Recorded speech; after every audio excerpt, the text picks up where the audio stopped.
Hi, I'm Tealish and you're watching Coffee and Clicks. If you enjoy my content, please like and subscribe and click on the link tree found in the description of this video for links to my media content. Enjoy, and don't forget, wake up and smell the clicks.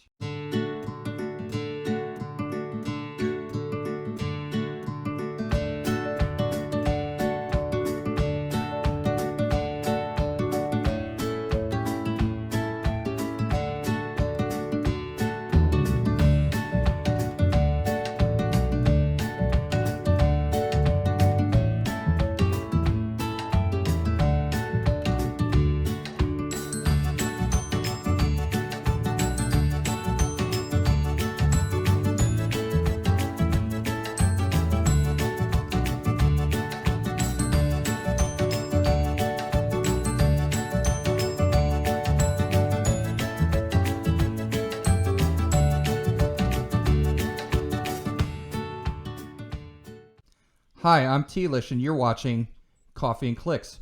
Today we're going to be doing a special video about sealed play.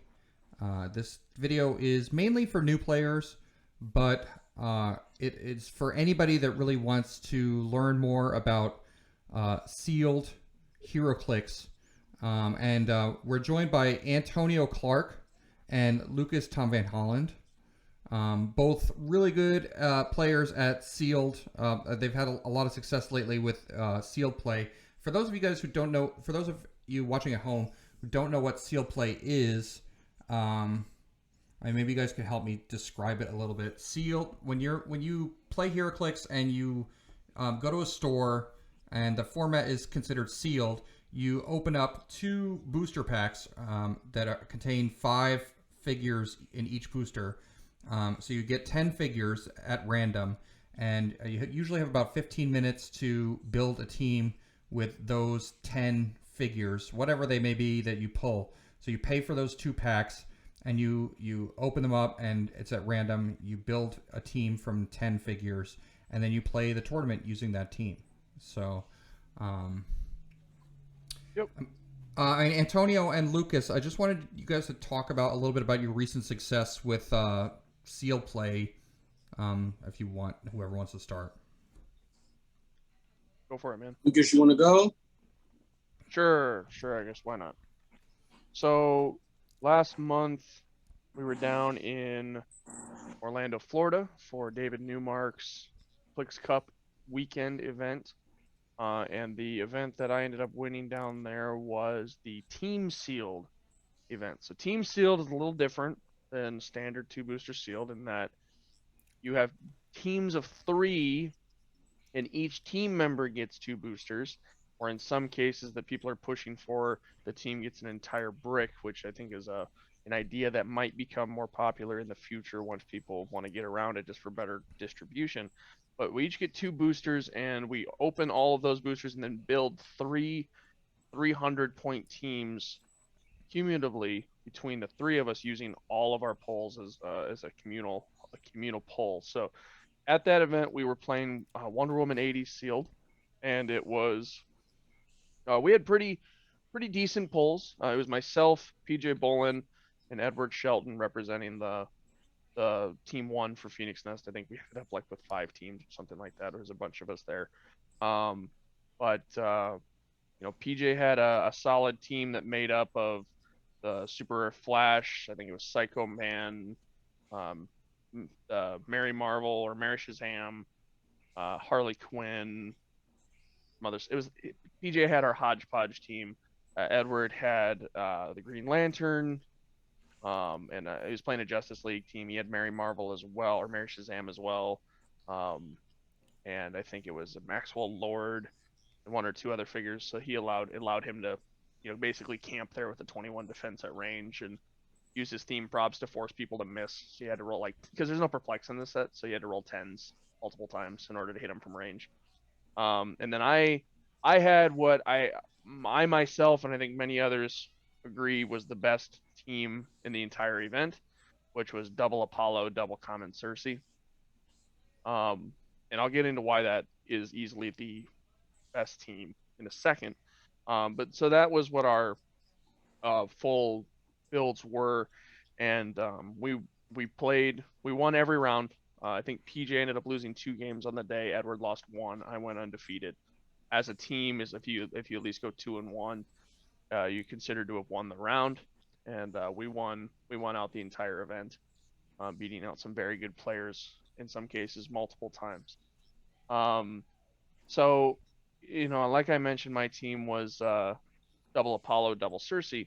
For those of you who are familiar, Apollo and Cersei, those it's uncommons and commons. So I wasn't playing any rares or any super rares or chases on my team. It was just commons and uncommons. But the thing with Apollo is he is probably the biggest powerhouse figure of the set if you can win map. And the reason for that being is he's an 11 for 4 with prob and pensai, and he has improved targeting, hindering, and elevated. So what I did was I utilized the Cersei's to TK and taxi, and then the Apollos to also taxi with their sidestep. But I would play on the Otherworld Castle, which used to be called Arthur's Castle back in the day, and basically I could hide up on the elevated, and there's a severe lack of flight and even a bigger lack of flight that has move and attack. And so I was basically able to just dance around the elevated terrain the entire day and take shots at people, and they'd have to take the long way around or go up and go down. And I was a +4 deity theme, so if I was playing against anybody who was non-themed, I had an initial bonus over them. And I think the only time I lost map was my very first game of the day. Ended up winning map every other game, which allowed me to really control the tempo and uh, of the day. I think I gave up 250 points overall out of 7 games, and I scored the full 2100. I wiped every opponent I played against. So had a really good day.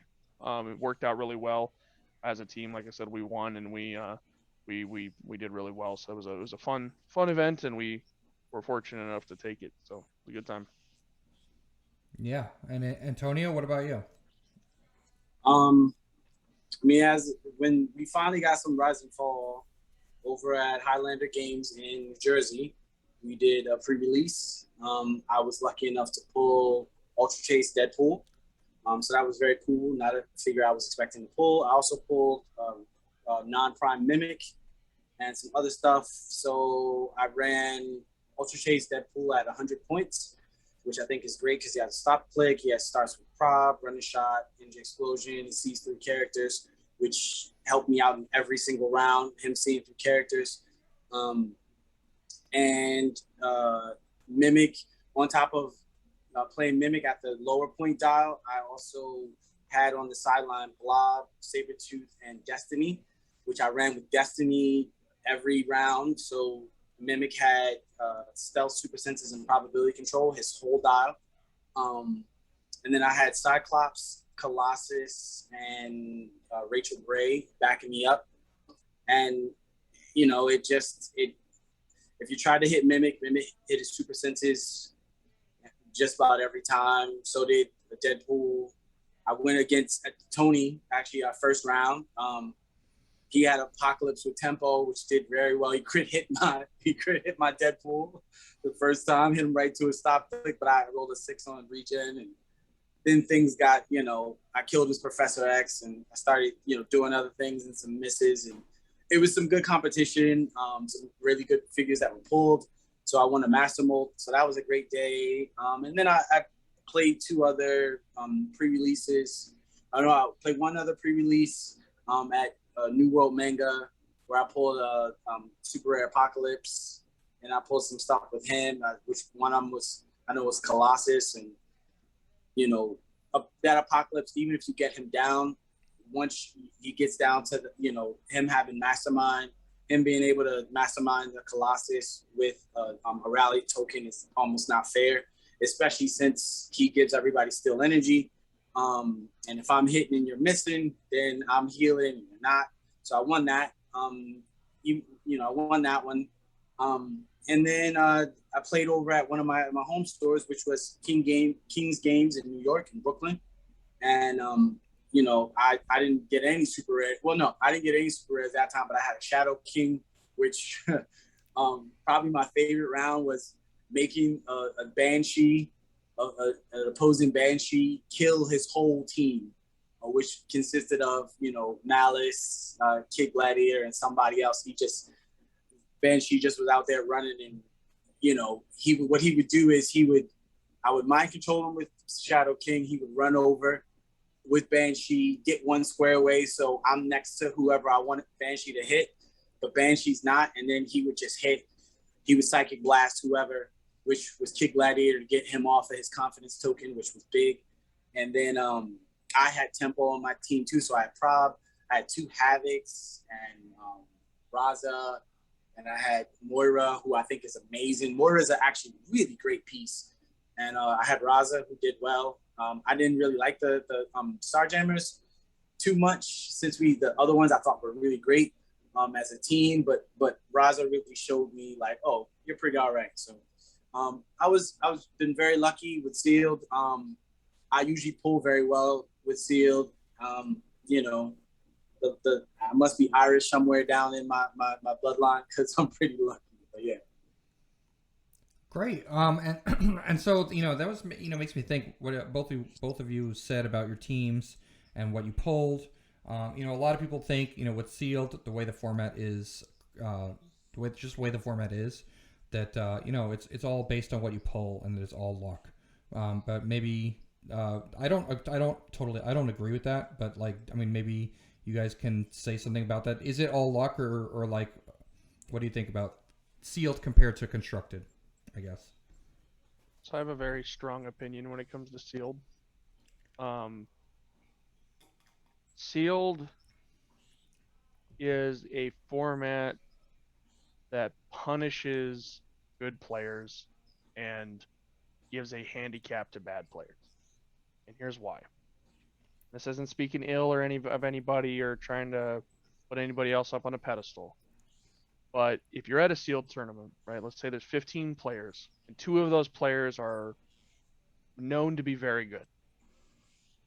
If they pull terribly, they might do okay, but odds are they're probably going to lose most of their game. If they pull well, you cannot beat them, period. It just cannot happen. Whereas a player that is typically seen as inexperienced or lacking in skill, if they pull really well, they have a much greater chance of winning said event. And so when it comes to 2 boosters sealed, I'm of the opinion that 2 boosters sealed should never be used for substantial prizing, because there is too much randomness involved. In my opinion, it almost becomes like gambling. You're spending $30 to roll the dice to see if you pull well enough to actually do well.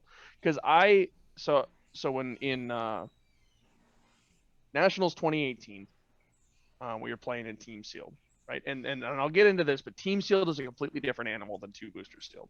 There's a lot more structure to it. There's a lot more strategy to it, and a lot more forgiveness overall. I'm not saying that teams don't get better team sealed pulls than others, but when you're opening 6 boosters rather than 2, it's a lot more balanced than 2 booster sealed.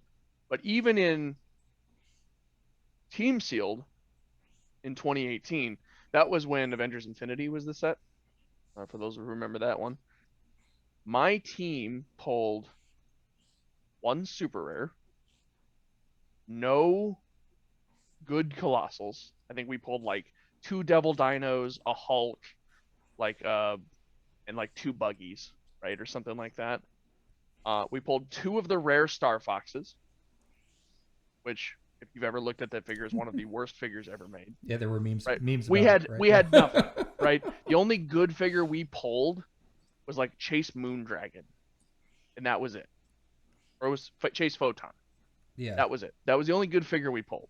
And needless to say, we got destroyed that tournament. There was nothing we could do. Like my very first game, I think I had Kismet on my team's like a decent attacker and some other stuff. My very first game was against like 250 point Eternity and Golden Skull. I'm like, well, I guess I'll just die. Because he had an 11 range and never got action tokens, so he got to act every single turn no matter what. Stuff like that. So in my opinion, when it comes to sealed, yes, I will agree that there's a certain aspect of skill when it comes to team building, right? Yeah. If you're good at, and I'm sure we'll get into this later, but if you're good at realizing what you have and building the most efficient team out of it, just gives you a much better chance of doing well. Yes, And if you're like your team that you with the Apollos, like sure, it would take some skill to like recognize that you have that. and then the other part of that is too is if you're a good player, you'll be able to take what you have, even if it's subpar, and play it to the best of your ability. So like it still is going to reward skilled players to an extent, but not nearly the way that constructed is. And in my opinion, there's a little bit too much randomness. Like I can't tell you the number of times that I played two booster sealed and opened two rares that were useless. Mm-hmm. Right? What was there was a rare in Avengers Black Panther and the Illuminati that was just it was a joke rare basically. I think it was a ghost maybe or Enigma. Either way, it was a really bad rare where it was like, well, I guess I'll just pull two of those, and the joke's on me. I guess I'll just lose. Oh no, it was rescue, and no, not rescue. She had the big hit. Either way, I think it was or like Enigma or something, and like I I was at Gen Con 2 years ago before the world ended, and sure enough, during a sealed event, pulled two of them. I was just like, well, I guess there's just nothing I can do here, and like the rest of my figures were lackluster. So that's like I have a pretty strong opinion when it comes to sealed, where I feel like it's a better casual format or like low pricing format. I'm not a huge fan of it from a two booster perspective, giving out for major events like large prizing and that sort of thing. Right. My Okay. my opinion is completely different on that for team sealed. I think team sealed is a much more balanced, but that's what I have to say on that one. Antonio, do you agree? Disagree? I completely disagree with what Lucas was stance. Just the simple fact is, I'm a person that wants more people to play. When you say constructed, now you take everything that Lucas said and you apply it to I can already build my team. And good players, 9 times out of 10, are going to smoke anyone who's not at their level, right? So now the entry level to actually play and compete is widened completely, right? Which turns a lot of people off. Like I've been playing this game for a very long time. Nothing makes people stop playing the game more than getting their ass kicked.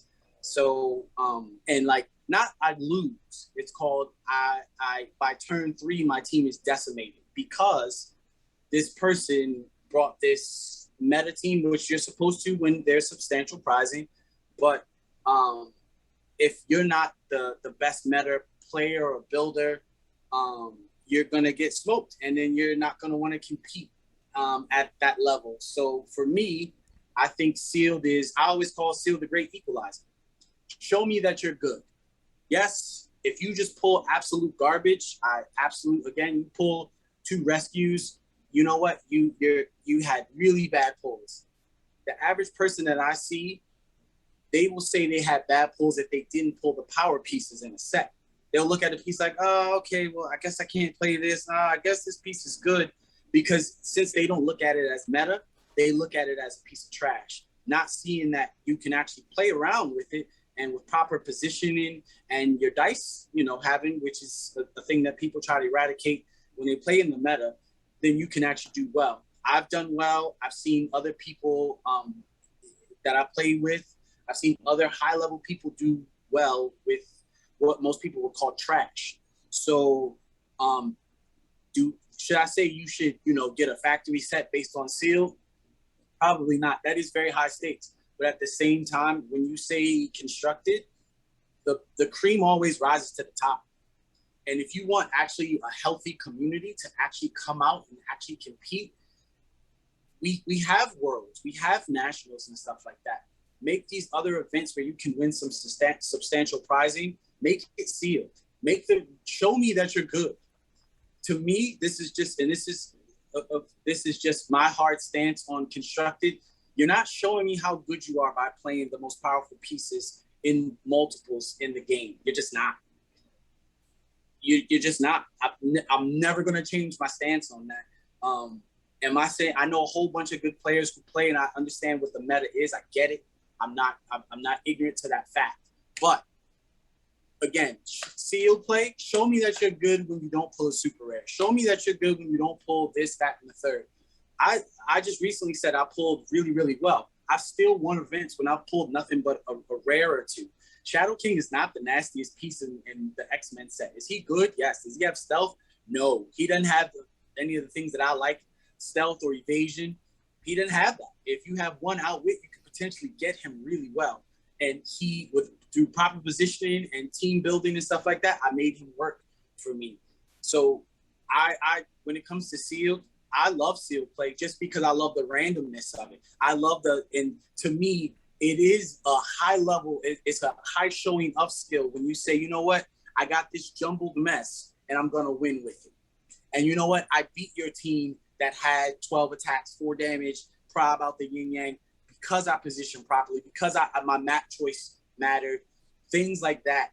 And some of that stuff you know, again, you might just have a team like Lucas said, where, you know what, I won map, I have a team that sees through elevated, and you're just gonna get smoked. That happens, but I've also seen, when we talk about team worlds, I've also seen a team of good people pull 2 red skull chases in their boosters, and it's like, well, you guys got god pulls and you're already good players. So y'all just got lucky and they won the whole tournament. Nothing was going to beat their whole team. Like, okay, good luck for y'all. Like, good for y'all. That just so happens. But at the same time, I'm a thing of, me personally, I don't even like playing all the figures, because figures that are just super, super, super good, they don't give me a challenge. So sealed gives me a challenge because it makes me work with figures that I might not necessarily build with. You know, and I absolutely love that. Like, that's one of my favorite things about Dice is one of the main reasons why I play this game, because unlike a Magic the Gathering, or even I love fighting games and stuff like that, if I'm good on the fighting stick, my skill can just outwin your skill. I can still be a skilled player and roll like crap. We've all had those games where our dice just absolutely betray us. And if your dice is betraying you, a good play sometimes will still save you and still can win you the game. Even if your pieces aren't top tier, and even if your dice are betraying you a little bit, proper positioning and proper, like, again, map choice, all these type of things, team building, those are things that I think they really shine in sealed, more than constructed, I think, because constructed, you're only taking from the cream. 90% of Heroclix don't even get looked at by most players who only play meta. So it's called, you're only looking at the top tier stuff. So it's going to do well because it's top tier stuff. So yeah, that's my hard stance on sealed versus competitive. And I like constructed. I like constructed. I like building teams of characters that I like, but nothing is better than the thrill of opening a booster. And I've had those things like Lucas said, where I pulled crap, but I still did well. Certain pieces are just going to win. But if I give a new player an Ultra Chase Deadpool, I can still smoke him. Why? Because I can outplay him, and I more likely can outroll him. I would put money on that aspect. But when it comes to, if I just build a constructed and I give a new player a constructed team, now like Lucas just said, I'm probably going to definitely smoke him. He's not going to have a chance. And that part I just don't like.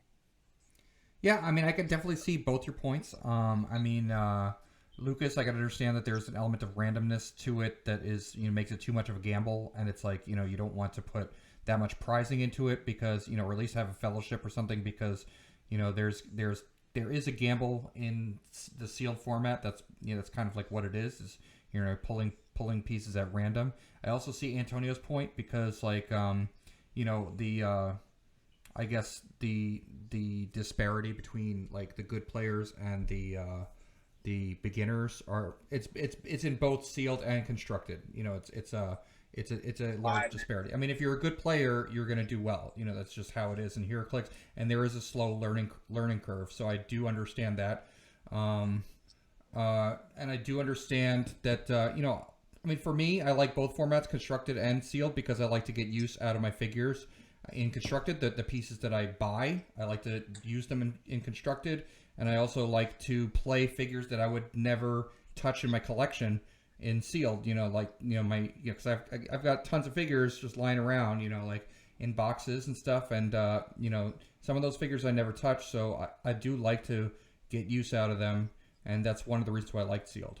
But we're going to be talking about today. We're going to be talking about how to get better at sealed, and team building in general. This also applies if you like to play casually at kitchen table Heroclix, and you want to just build teams. This also applies.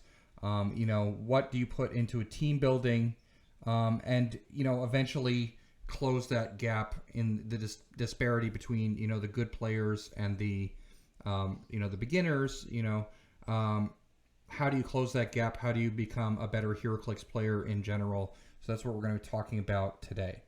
And we have two really good people here to talk about it, definitely qualified to talk about that. So let's get right into it. I mean, if you want to start with just what, if you are building sealed, what are like a couple of things that you would remind players to do, or things that, like tips you would give somebody that's just starting out? Main tip I tell people is read your cards. Yeah. Like read your cards thoroughly. Like before you actually put this figure on your team, read every single thing they can do. I don't know how many times, and even I do it sometimes, where I get so tunnel vision into what this character can do, I forget that they have other powers. So that's number one, is read your cards. So many people like, oh, I didn't even know they can do that in like round one, and they got smoked. And that power that they weren't using would have helped them win or just possibly get more points. Second thing that I always tell someone in sealed is try to get points. Even if you only kill one person, try to get some points. I've again talked to so many players that just say, oh, well, I was shooting this person and that person. No. Drill one person, because once you score points, especially if you score points first, that changes. Most times that changes how your opponent actually starts to play when they're down on points. Now all of their hits matter even more than they did before. Third thing that I would say I always tell people is play what actually you're comfortable with. Don't just play it. I've seen lots of people pull a power piece and not play it simply because it's not their play style and still do well. So play into what you actually like to play, into what is comfortable for you to actually play. A lot of people get pressured into, I gotta play this chase, or I gotta play this super rare because I pull it, and they pull better commons and uncommons and rares, and which would have made a better team. So play what actually is comfortable for you, not just I guess playing with your eyes in the rarity scheme. Lucas, you have anything to add to that? Yeah, the as far as like if I'm talking to a brand new player who understands how to play let's say that knows how to play the game but hasn't really played any sealed, two things that I tell them. First is remember that you have to deal damage. So especially in sets like this most recent one with Rise and Fall, a very large portion of these figures in this set are made to support your figures, and if you accidentally build a team around all support and maybe one attacker, as soon as that attacker is dead, you lose the game. So remember that the goal is to deal damage, right? Like if you pull a Chase Firebelly, don't just auto play the figure just because it's a chase. Look at what you have that actually can pack hits. And then also remember that it's really important to pack close and range threats, because if you put everything into range and then your opponent has 3 stealth figures, you're screwed. But if you put everything into close and your opponent is playing nothing but rollouts and combat reflexes, you're also in trouble. So having a mixture of the both is important. The second thing I tell them is that once you have your damage, remember that the number one thing that wins games in HeroClix, just from a all-out standpoint, is reach. Reach is going to win you games because it forces your opponent to either be placed in a bad position in order to hit you, or it allows you to get the early hit on your opponent, which can, in a lot of times, cripple their figures bad enough that you can just win the game outright if they're not careful. So that is, that's to prioritize reach. And the biggest way to do that in sealed is with telekinesis. When I'm building a sealed team, I look for two things immediately. First is, did I pull any prop? Because I'm probably not building a theme team with 10 figures unless the set is like super heavy in a specific keyword. And the second thing is, did I pull any TK?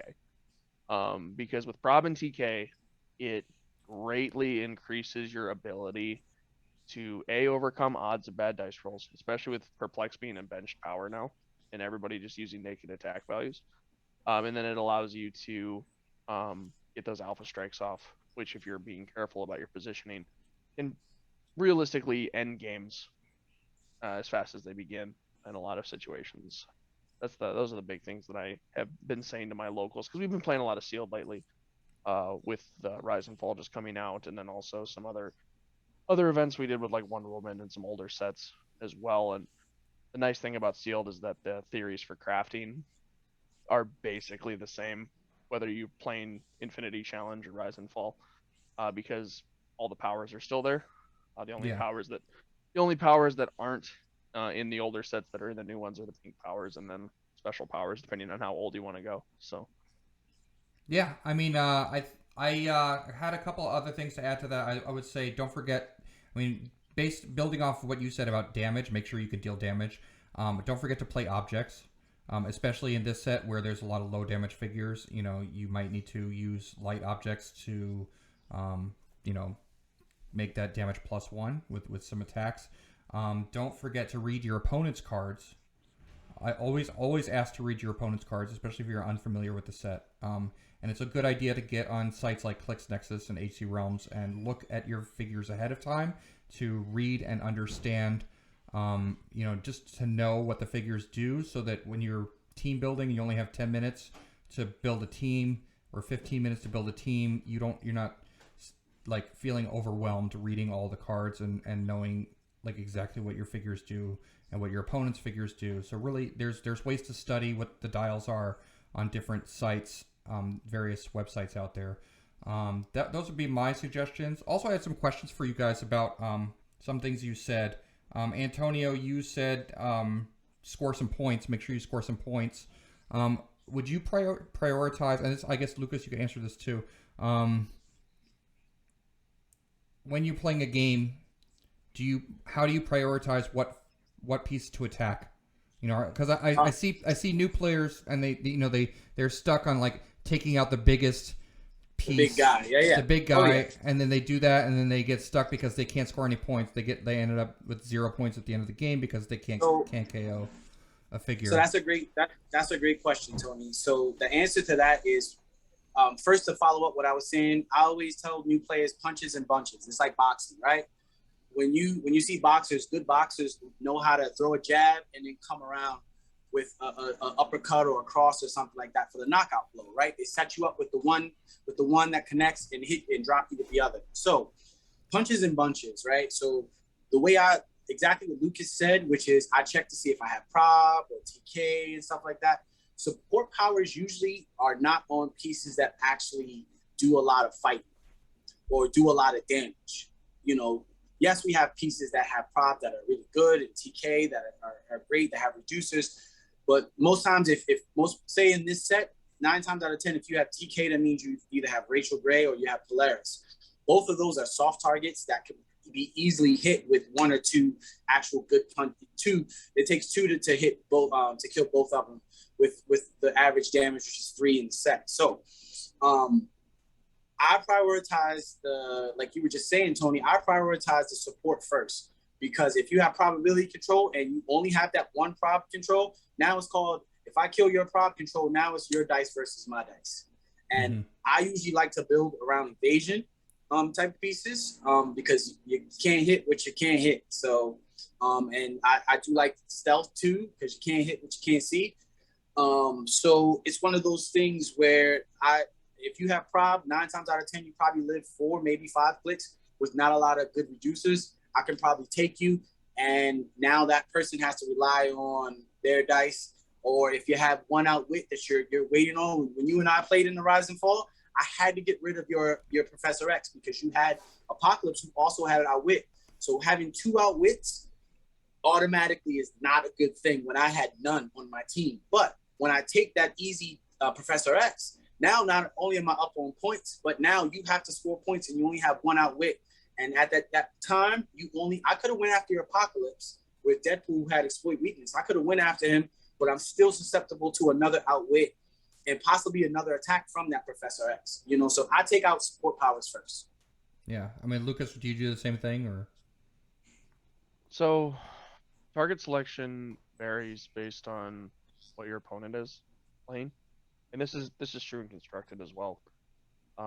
If your opponent is playing a tent pole that is nearly impossible to KO due to the support that it's receiving from other figures, right?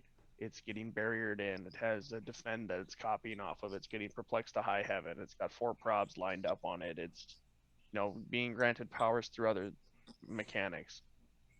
At that point, it's probably best not to attack that figure because the odds of you actually connecting are really low. So go for the support. And typically, the support I like to go for first is what is preventing me from attacking at all, or what is preventing me from actually hitting, right? So they're rerollers, they're perplexers, they're barrier figures, whatever. And then also look for easy targets, right? You're just going to give me a shot from 8 squares away that you can't retaliate on. Well, then I'm going to take it because why wouldn't I? The second thing is, I just lost my train of thought. The second thing is when prioritizing targets in sealed is focus firing. So he had mentioned boxing the 1-2 punch. If you've ever played a video game, which I'm sure everybody has, that has multiple enemies, it is much more efficient to focus fire down one enemy than to layer attacks in on a bunch of enemies all at once. And the reason is because while you might deal more overall damage by attacking a multitude of enemies, the amount of damage you're going to receive in return is also much higher because there's more bodies to lay that damage in, right? So if I'm going after a piece, typically speaking, I'm going to attack it until it's KO'd, because I don't want to even give that piece the opportunity to take an action next turn if I can help it.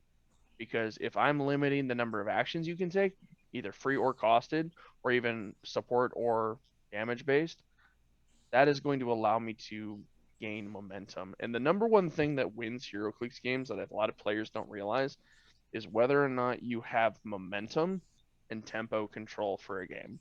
And I don't mean playing the 35-point tempo out of Rise and Fall. I mean, what am I doing to allow myself to kind of just run away with a game? Because once you get enough tempo, and if you're a smart enough player just overall, if you can hold on to that momentum into that tempo, there's nothing your opponent can do to win the game at that point, save your dice just going like completely cold for whatever reason, which has happened and does happen, but typically doesn't, at least for prolonged periods of time, right?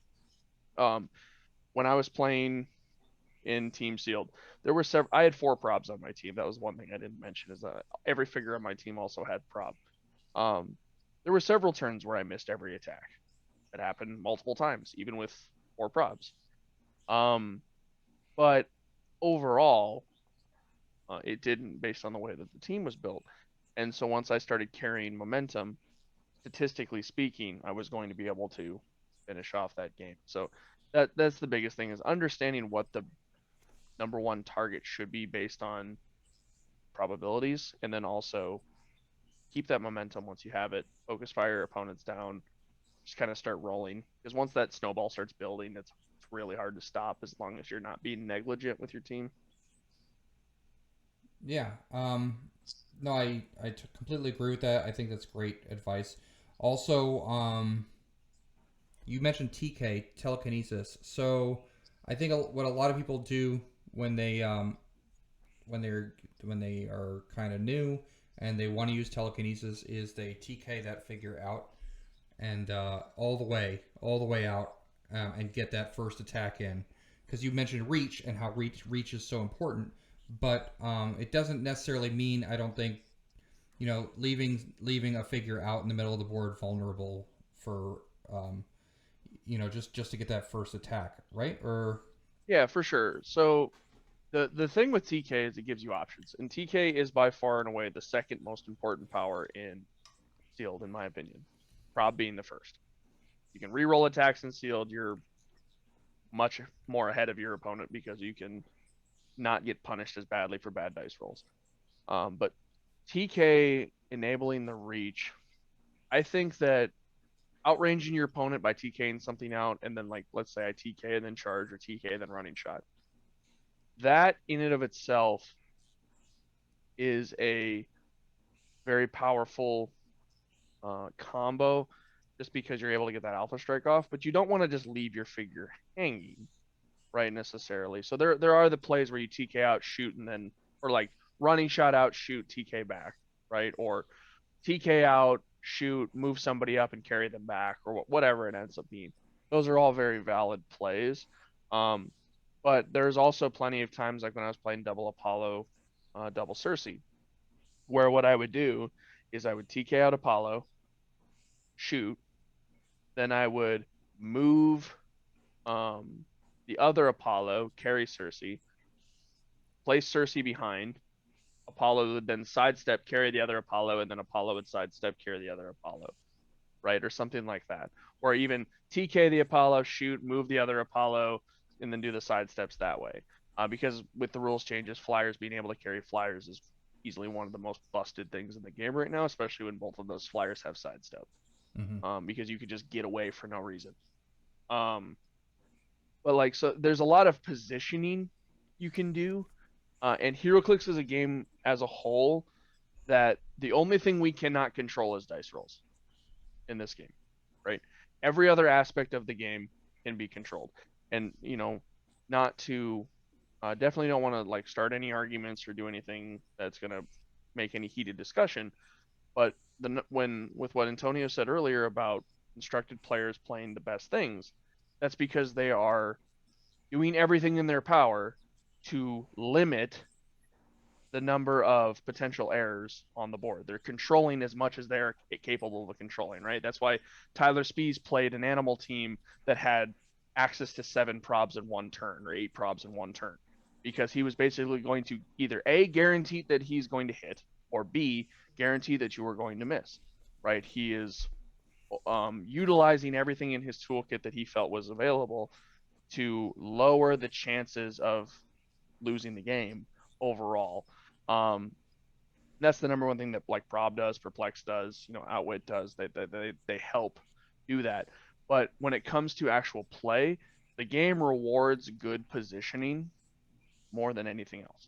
Being in the correct square is by far, in a way, the most impactful thing you can do to win games. And when that is the number one thing that good players do well that lesser players do not. Is a great player will always be in the correct square no matter what. Other players just run up and do things, not paying attention to where they're at, not counting their opponent's reach, not understanding how far away their own support is, accidentally being in the range of their opponent's support, whatever. So telekinesis helps you better get into that desired square without having to worry about dice, right? You don't have to worry about breaking away. You don't have to worry about body blocking. You can, and a lot of times you can just put them there, or put them in a space that allows you to get there. And that's why I think it's such an important power. There's 5 support powers in the game that are, in my opinion, mandatory to have on any team if you can help it. It's not always a possibility, but if you can help it, you should obviously have Perplex, Prob, Outwit. One of each if you can help it, or more if it gets better. But the other 2 are leadership and TK. If you can build a team that has one of each of those, you inherently have a well-rounded team, no matter what. That team has what it needs. Because there are going to be games that you play where Prob isn't going to do anything for you because your opponent's going to shut it down. Or Perplex isn't going to do anything for you because your opponent negates it. Or Outwit's not going to do anything because they're all protected or safeguard Outwit. Or TK's not going to do anything because they're playing Oz. Or Leadership's not going to do something because they're playing all caps Doom. Right? But if you have all 5, very unlikely they're going to get rid of all of them. Or even 2 of them. So looking at having one of each of those is a really solid starting point for building teams, and that's what I tell my locals when both sealed and constructed is like, if you're not sure where to start when building a team, just get one of each of those powers. Start with that and see where it takes you from there. Antonio, would you agree about those 5 powers? Like those are really important powers. I mean, those are the support powers that you want on any and every team. You know, so if you can build that in sealed, fantastic. But when 9 times out of 10, you might get 2 of those powers on a sealed team. You might get some let's just say for Rise and Fall, you might get some TK and you might get some Outwit. And if you build a theme team, then you get props. So now you got 3 of those 5 that Lucas had mentioned. I think a big thing when we're talking about TK, the reason why a lot of people don't use TK properly is because, like I said before, position is king. You know, proper positioning, and like Lucas had just affirmed, it breaks the game. Being in the wrong position, being in the right square is everything. Also, like people have been playing people who usually that I hear that talk about Heroclix, we call it chess with superpowers, right? The reason why chess is a thinking man's game, because you can't just, I'm gonna move this piece here and okay, your turn. You move piece based on a calculated risk and reward. Moving this piece, it means I can do this, I can do that. So I think a lot of new players, since they aren't seasoned in how Heroclix goes, like Lucas said, the tempo of the game, they don't understand. So they just move their characters up. And even some people who have been playing for a long time, they don't understand, okay, once you move your person here, you have to be ready for the counterattack. You have to be ready. When I play, I automatically assume that it's a good chance that you might evade. That's if you have evasion, you might hit your imperv roll, or I might just flat out miss. I don't even really use a lot of TK per se, just because the way that I usually navigate my teams, I usually move as a cohesive team versus just kind of slinging a guy or pulling a person back. The TK yo-yo isn't necessarily my favorite tactic. I'll use it if it's there for me and I know I can, use it effectively. But usually in TK, like again, Polaris, I'm probably not playing her. She's a great taxi and stuff like that, but she'll be my last piece that I look at. I think a lot of newer players, since we're talking about newer players also need to learn to actually ask questions, right? They need to learn how to ask questions, and they need to not be flustered if you're playing against someone who takes a turn in 30 seconds. Okay, I'm gonna move here, and clear. And then all of a sudden you're like, whoa. Still take your time. Even though, turtling is a thing, a lot of people, I've seen, unfortunately, a lot of seasoned players kind of get frustrated with players who aren't as seasoned as them and don't move as fast. So, and again, that can, be daunting to a lot of new players. So I always tell all my new players, take your time. I just recently had the pleasure of meeting a 7-year-old that got into the game, and he's amazing. And it's called, when I saw him last, I told him, take your time, read your cards. It's okay. Ask questions. Another thing that new players can do is ask. You can actually ask someone, hey, do you have prop on your team? They have to tell you. You can say, hey, do you have Outwit on your team? They have to tell you. Or you can just ask to see their cards if you don't, we're in COVID times. So it's easier to just say, hey, do you have it? Who has prop on your team? Or who has Outwit on your team? Or who has TK? To, again, like we've been talking about, to start to say, all right, well, you have this power. All right, I'm aiming at you. So now this is my focus fire. And like Lucas said, you want to focus fire someone down. But that's why I say punches and bunches. You hit them and you hit them again to get them off the map, So, yeah. So let me ask you guys a question then. So you mentioned leadership as one of those 5 powers. And also you mentioned prob, and prob is very important. So 2 things, like basically I'm going to ask it in the same question. How important is building a theme team? Like, let's say you have a bunch of figures, but you can only build, like this actually happened to me in one sealed event. This was my team against you, Antonio. I built a 275 point team so that I could get theme, because otherwise I could have built a 300 point team, but it would have been Which was fine. That team was good. Team was good. The team was good. I mean, it was an X-Men themed team. It had Super Rare Apocalypse, but I wanted the probs. I wanted the 3 props. I wanted the map bonus. So I think there wasn't much great that I could have included anyway. How important is building a theme team, and also how important same thing goes for leadership. Like if I pull in sealed and there's a piece that I really don't want to play, but it has leadership and it's my only leadership. Do I have to play that figure? Do I need leadership on my team? The need for theme team is, to me, is based on your skill level. If you're not that skilled of a player, you might not be able to navigate a piece that might be, say, if you pull a Blackheart in sealed, but you don't pull any other things that has mystical or hellfire. So you're not gonna play Blackheart in lieu of playing this other character. Blackheart's one of the best pieces in that set. Period. So playing him is he's an auto play.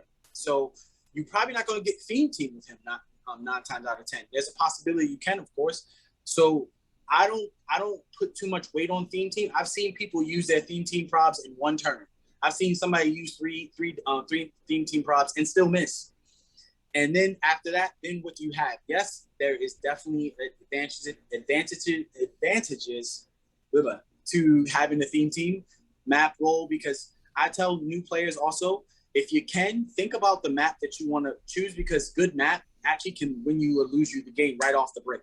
Like literally immediately. You got a range-based team, you get a nice wide open map where these close combat or even their range guys can't necessarily get you, you're probably going to win. You got a close combat team, you got a lot of walls, things that can move, they have to maneuver around, it's a good chance you're probably going to win. So I don't put a lot of weight into having a theme team. Yes, of course, if you can build it, fantastic, you should get the added bonuses, but I value the pieces more than having to have because some pieces just gel together that don't theme well. So if the team gels together, like all the TK, I think in the set, if you have Blackheart, all the TK doesn't theme with him. Rachel or Polaris, they don't theme with him. Or Exodus, Exodus, I don't think themed with him either. So it's called, if you pull any of those pieces and you pull Blackheart, are you going to not play Blackheart, who is arguably probably the best in your 2 boosters, versus pulling the theme team? Sure. But I think if you're a skilled player, you can still make it work. I think newer players definitely I would probably tell them to try to lean more toward playing a theme team, just for the safety of having probability control, and possibly map choice. Lucas, what do you think about themes and leadership? Yeah, so as far as theme teams, I take the same approach to theme instructed as I do in the sealed. And that is, don't inherently tunnel vision theme for the sake of theme. If you are playing theme just because I want to play X-Men, well, then a lot of times you're sacrificing proper synergy just to get nothing, right? You get your 3 theme props, and then you get your map roll that you might win, which is even harder to do now than it used to be. And a lot of times the proper utilization of said theme doesn't shine through. In sealed, especially with some of the X-Men sets, there are a few things that can help with that. Well, even in Wonder Woman 80, right? So like when I was playing Double Apollo, Double Cersei, me having theme was huge because it enabled me to win map, which brought me to elevated maps, which gave me a colossal advantage over my opponent. So if you can see that far ahead in what you're doing, theme can be incredibly important, arguably the most important thing you're doing. But from a general 2 booster sealed standpoint, very rarely is theme even possible, and even more so is it actually good.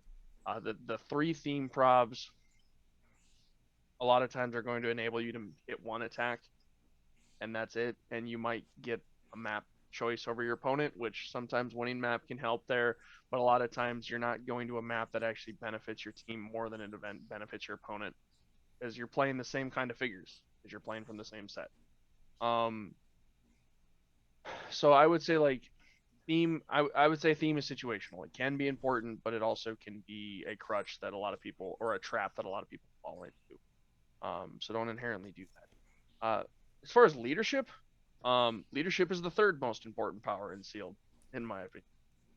And the reason for that is if I have 4 actions, and you only have 3, I gain tempo and momentum over you. I'm out actioning you. I'm doing more than you're doing, allowing me to gain that snowball effect over you. So, and that kind of brings me back to the target selection question. A really good target of my initial attacks will be your leadership. Because if I put you down to 3 actions, if you're at 4, now I have that extra momentum. I have more actions, I'm out actioning, you have the ability to remove tokens potentially. It's a big deal. So leadership is incredibly important, and it's the third thing I look for when building teams. Luckily, a lot of the beat sticks in this set also come with leadership, whether it be traded or just on dial, right? Exodus, Vulcan, Gladiator, what have you. Blackheart, they have leadership traded or on their dial, so that it's nice to kind of get that extra bonus or benefit from them. But I think it's incredibly important. And a lot of these support powers become even more important when things like Reflex don't exist, or they do exist obviously, but they don't exist in this set. So when you don't have to worry about building around a certain power, it allows you to kind of focus on other powers that might exist. I also, so I would. I also might add that with Perplex, I mean, with the new change to the rules with Perplex, that it really only adds to, it does not add to damage. You can't modify damage with Perplex. That makes powers like Enhancement and Empower more important in Sealed as well. Absolutely. If I'm able to one shot a figure versus having to 2-tap a figure, it's a big deal, right? So, let's see. There's a figure, or no, I'm thinking of Wonder Woman 8. I pulled Felix Faust, who has Enhancement, and I pulled, I think, Maxi Zeus might also have Enhancement. I don't remember. Maybe not. Maybe not. I pulled 2 enhancements during a sealed for Wonder Woman 80 at my local, along with Zeus. It was shooting people for 7 damage versus 5. And that makes quite a big difference when a lot of figures in that set have long dials. They have either, anywhere from 7 or 8 or even 9 clicks of life. If you're able to get that extra damage in, it can make a big, big difference. But that change to Perplex doesn't mean anything when there's no Perplex in the set. So all that change to Perplex did was curbed competitive play, requiring players to look to other avenues in order to find out how to get extra damage. And I think their initial intent was to get players to play more Enhancement and Empower, but what it ended up doing was getting players to play more attacks in a turn. Right? What can I do to make more attacks, as many attacks as possible? And to an extent, they were also playing the Power Gem too. Oh, for sure. Power Gem. But objects right now, because every team in competitive can hit the other side of the map turn 2, like they all can. Even the ones that seem defensive can do that now. Because teams can do that, playing objects is actually like incredibly risky, because there's a good chance your opponent's just going to steal it, right? It's why a lot of people stopped playing Exospec shortly after it came out, because it was really easy to just call in a Cyclops ID and shoot the Exospecs and go up on points immediately. Playing equipment, when I was playing in Florida, I got my Power Gem stolen half of my games. I was playing a +8 theme team, still lost map almost every game, and got my Power Gem stolen in half of those games by either teams that were destroying it with an object attack, or teams that were actually go all the way across the map, pick it up, and then go all the way back to their starting area and equip it in the same turn. With Flash and Oz, that's now possible, which is just insane to me.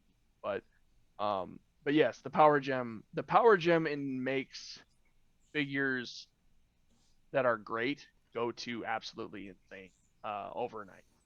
Anything that can make multiple attacks with a Power Gem suddenly becomes ridiculous. Since the rules changes to RC and CC made every figure crazy. Same thing with the changes to penetrating damage, right? You had asked the question about what do you look for in Sealed. Well, penetrating damage is huge right now. Nothing in Sealed has Invincible. Nothing has Invincible, so nothing reduces penetrating damage unless they have a trait that says they do, which might be one figure a set, maybe. Right. So like Superman from Wonder Woman 80, right? 275 points, 19 defense, impervious.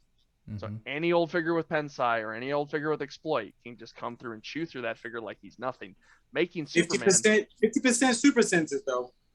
Which you only hit 10% of the time. The number of people that I had come up to me in Florida and go, I lost. Well, what happened? I missed all my super senses. Oh man. Like, never, I can't in good faith dedicate that many points to a figure that is that reliant on a 50-50 roll, right? The 50-50 roll determines whether or not you have a chance in the game or just lose the game outright because he doesn't have invincible. So any figure that comes along with a 4 damage pen side like Apollo just neuters him immediately. Yeah, and And that's that's the actually same thing. it's Go ahead. interesting because like when you had played that team sealed, you know, I'm sure you pulled Superman. I'm sure you pulled Zeus. Neither of those. We did not pull a single Superman or Zeus. Oh, okay. Well, that makes it easier then. That makes it easier. Yeah, 'Cause if we had pulled a Zeus, we probably would have played it because Zeus is like the biggest power figure in that set because he has 2 stop Yeah, points. Zeus is great. But like, yeah, even if we had pulled a Superman, like we were ready for like the worst pull possible, right? Where like we pull nothing and somebody has to play the Superman at 275 because Yeah. there's just no other option. Yeah. But like that was a last resort thing. I warned many teammates about doing that, and a few of them did it anyways, and none of them did well. None of them. Not a single one. And these are all very good players who have done very well in events over the last several years, and they all did horribly because putting that many points into a figure that has impervious in a set where penetrating damage is a dime a dozen just doesn't work. So like them benching a lot of the powers they benched. You want to bench shape change, you want to bench perplex. I get it. Benching invincible when penetrating damage is being handed out like candy is a terrible idea when you want to make a figure over 150 points. Like I agree. Superman should have had 4 stop clicks. For 275 points, he should have had 4 stop clicks, and he should have had he should have had can reduce, or he should have just had can reduce penetrating damage. Can reduce penetrating damage. Then he's perfect. He's perfect, right? Then he's fine. He's like, I mean, he's not amazing. Like, I'm not going to play him in constructed still, but he's fine and sealed. Like, I don't feel terrible about playing him just outright. At least I get the chance to get that extra rollout. But like, yeah, when double Apollo gets to roll up to Superman and go bang bang, and you miss both of your senses and he just dies. Right. Mm-hmm. Thanks for that. I appreciate it. Like, so like penetrating damage is like the next big thing to look for in sealed building, especially right now. Right. What figures have Pensai? What figures have exploit? Because somebody is gonna play that tent pole. Right. Somebody's gonna pull Emperor Vulcan and Rise and Fall and think like, okay, I've got an 18 impervious, I'm okay. Mm-hmm. And then all it takes is two penetrating shots, heck, even from Marvel Girl, to make him useless, right? Where it's like you send up a Marvel Girl, 2 Marvel Girls, they both roll, and let's say they both roll the 8s because it's not super out of the ordinary for that to happen, and they deal 4 penetrating damage and put him to click 5, and suddenly he's just like, well, guess my 110 point figure is just not good anymore, right? Like, so penetrating damage is a huge deal. Because I don't know if anybody's noticed, but like Outwit is not being handed out nearly as frequently as it used to be. Most figures are not getting Outwit right now, and they're very. I think we pulled 2, like 1 or 2 in 6 boosters. I think there was less in Wonder Woman. There's more in X-Men Rise and Fall. I think you have Professor X, you have Brew, you have Shadow. There's definitely more Outwitted. There's definitely Brew, Beast, Shadow King. And a few other figures that have out. Dark Beast eventually gets it. Professor X is definitely more eight range outwit with Professor X. That's pretty good. Sure. He's it's like, definitely more outwit. Prof X is a big one, 100%. I'll give like 25 points for outwit and leadership. That's a fine play. Perfect. Yeah, that's fine play. Brew is the kind of figure where I think if you pull TK, I like him a lot. If you don't, he's just okay. Like, he's a 40 point outwit if you don't pull TK, because like I guess you could just plop him next to somebody and be like, deal with it, otherwise you're gonna get blades next turn. Let me pull this up on Brew's amazing. So like, I think people play him wrong though. I think most people play him wrong. You know, that's where a lot of pieces don't get the love that they should, is because people initially play them wrong, and then they're like, oh, okay, this figure sucks, and then they just throw it in the trash. You know, like the correct way to play Brew is take the outwit +1 defense and put him in hindering, so he's a 20 defense from range, and move into hindering. Perfect. I totally get that. But when you need to attack with him, like, you know, once he's in the fray, he can. But the point I'm making there is he's not attacking unless you kind of just throw him at your opponent and sit there for a turn, which can happen, especially late game. Is fine when you just drop drop him next to somebody. But like I don't with a lot of the figures in this set being in that 30 to 60 point range, I'm not looking at him as an attacker for my team, maybe a tertiary or like fourth string attacker, and I'm only going to probably play him for the outwit if he's my only option. Right. If I feel like I actually need the outwit, like I would say like your Professor X is definitely a great option, and if you pull really well, Shadow King at 40 points is great for outwit as well. But realistically, you're probably wanting to try to play Shadow King at 100 unless you, like I said, unless you pull super super super well. But even then, okay, so that's 3 outwit figures. Two of them are um in the uncommon slot, which isn't bad. I don't hate that. Dark Beast is laughable just because they decided not to give him outwit on click 1 for some reason. For some reason, like why? The regular Beast has like double outwit, or he has outwit. I really like that regular Beast. He's really good. Let me see Beast. Yeah, he's got his rally mechanic, which I will say the rally mechanic has proven to be a lot more interesting in sealed than I think a lot of people wrote it off to be. It is a big deal when your opponent rolls double 5s and then you give Destiny 2 rally dice, and now you've got 2 global rerolls, right? Or like giving Beast, the rally dice to get, I think he gets extra outwits, like you said. Yeah, he gets extra outwit. And that's fine. Like I don't hate that. But like the big thing is, like, if you look at the entirety of the set, and I'm not saying we need to do a full set review, but there's a lot more penetrating damage available than there is outwit available. So if I'm worried about my opponent's defense, which a lot of times those defenses are going to be reducers rather than rollouts. Now, obviously there's a fair share of senses, from place to place or whatever as well. Just clicking through Corsair also is an uncommon with outwit, so I'll concede that point. But and is Sebastian Shaw. But like there's a lot more reducers than there are rollouts. In One Roman 80, it was rollout central. It was everybody had super senses. Like they either had the One Roman team ability, or they had senses, or they had both. But like in this set, it's a lot of reducers. So like finding penetrating damage on your figures is a little bit easier, and I think a little bit nicer. Especially since there's a quite a decent balance of Pensai and exploit weakness. And having access to those is a big deal when trying to build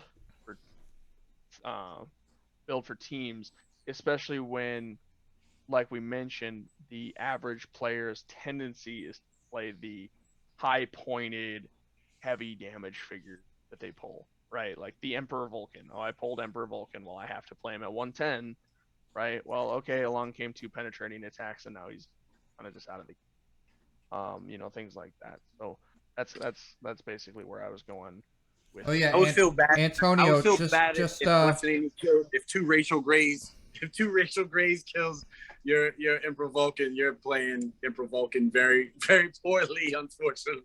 Well, not necessarily. Like look at it from a reach standpoint, even, right?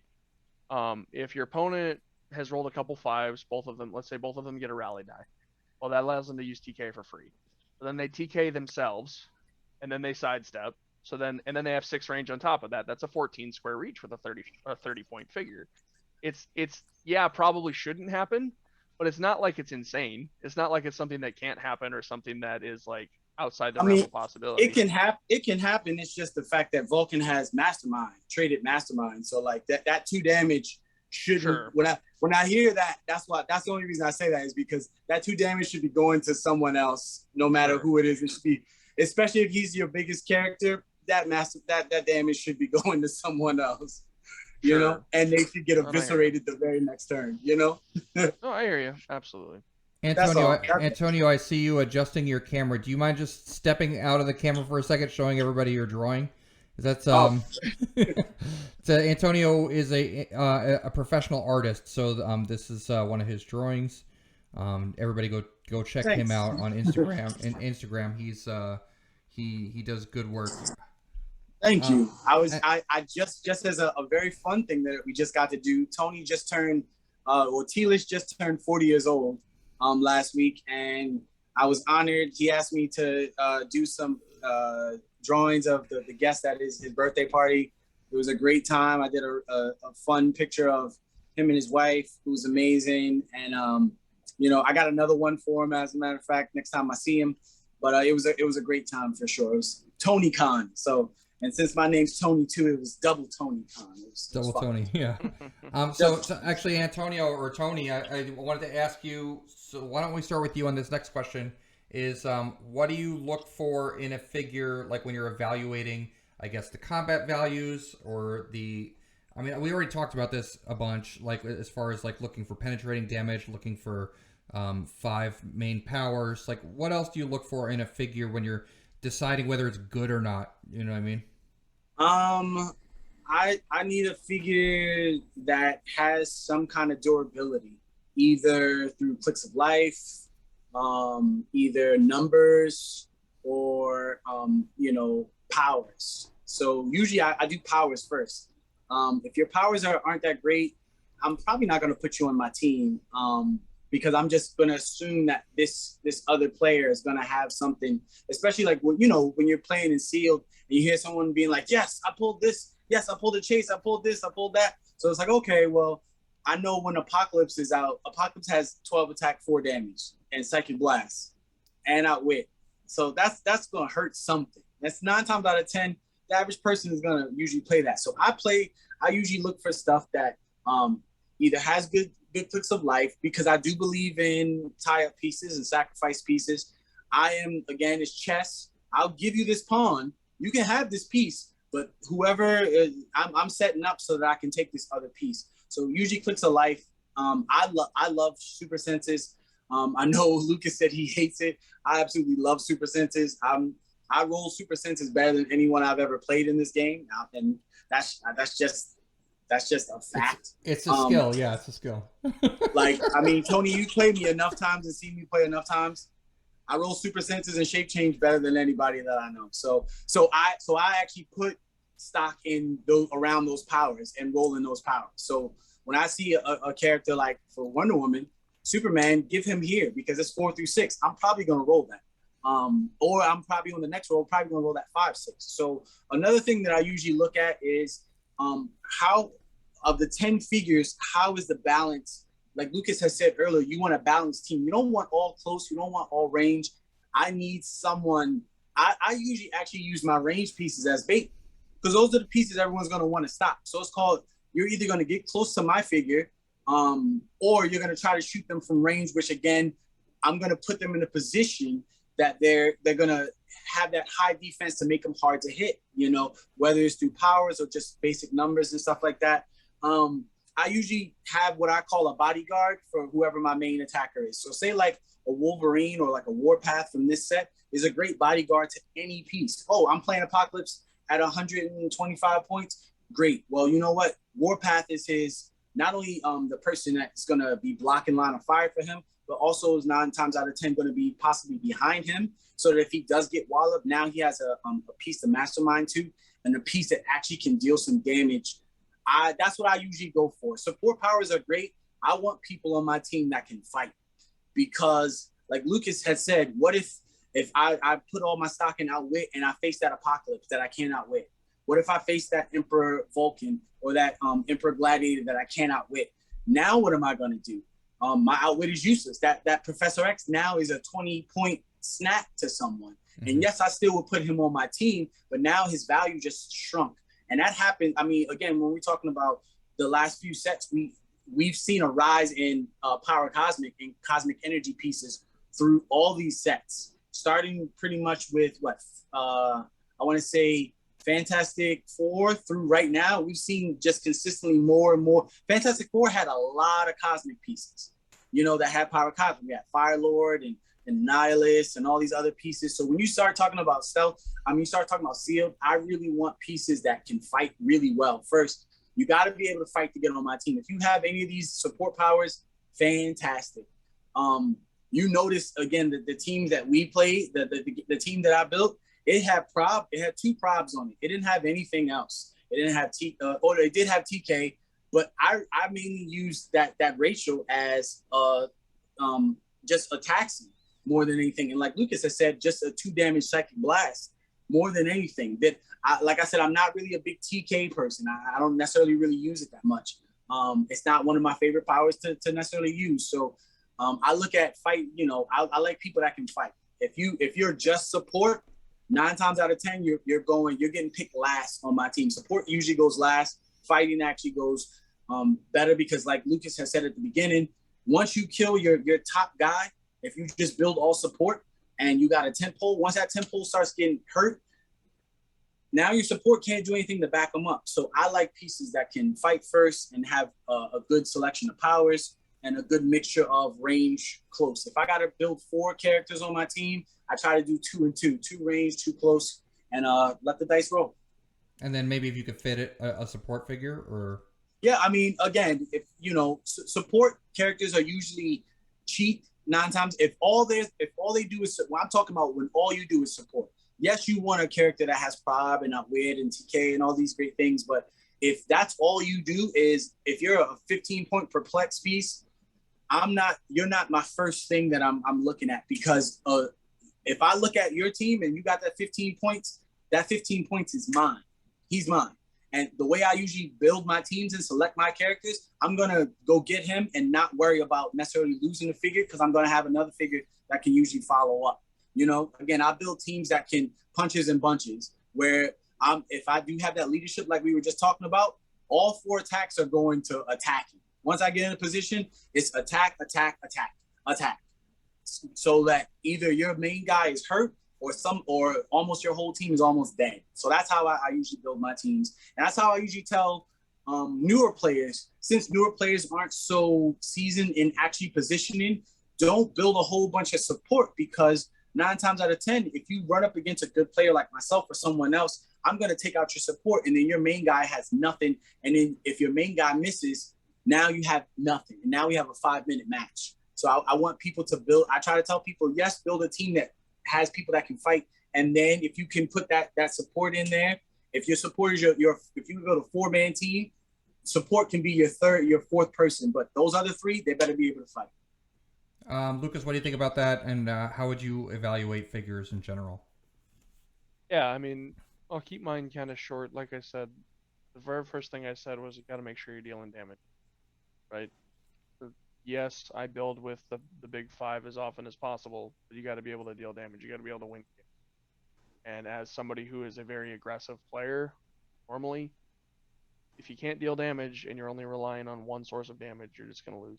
So that's just if I'm playing 1 or 2 figures that maybe don't do a whole lot of damage, that's fine. But like for example, I just played in Sealed again Friday. And that was my team was Emperor Vulcan, Miss Marvel, Havoc, Moira, and then it was Shadow King. So like I pulled Shadow King and Emperor Vulcan, and I'm like, well, out of all the figures I pulled, these guys are the ones that are actually going to deal damage. So I have to play both of them. Mm-hmm. Yes, they're both range threats. I did end up relying on a very range-heavy team in that instance, and it almost lost me the final game because my opponent was playing 5 figures with stealth. It ended up working in my favor based on him going a little crazy with Krakoan Revival. But that's the kind of thing. But like, assess what can deal damage on your team, and then kind of go from there. Is a really important starting point for Sealed. So. Okay, so like, what about taxis? How important is a taxi? Do you need one? Do you need multiple taxis on your team? Flyers versus non-flyers? How does that? I mean, how do you gain? I guess mobility how important is mobility on your team? Lucas, why don't we start with you? It depends on kind of what your team is going for, right? If you're looking to move up those empowers and enhancements, looking to move up those probs, looking to move up those outwits, if the only action they're going to be taking is to move, if you have the ability to also take somebody along, or a ride, like an attacker or the follow-up turn, super important, right? If you can tote around a Wolverine with your TK figure or with your outwit figure, so that Wolverine's not token and can attack the following turn, can be a really good source of momentum. Um, but I think that utilizing taxis now is a little bit easier than it used to be because flyers can now carry flyers, right? So if you can choose, if you have to choose between two similar figures, one with flight, one without, then choose the figure with flight, right? Like if they do the same thing and and the only major difference is one has flight and one doesn't, just choose the figure with flight. Um, that's the short answer to that. Yeah, and I mean, just so everybody knows, when I say a taxi, we generally mean just a figure that can carry one or more other figures.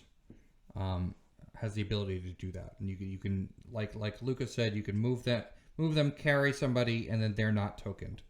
So, Antonio, how much emphasis do you place in like taxiing and flyers on your team? I mean, pretty much what everything that Lucas said was spot on.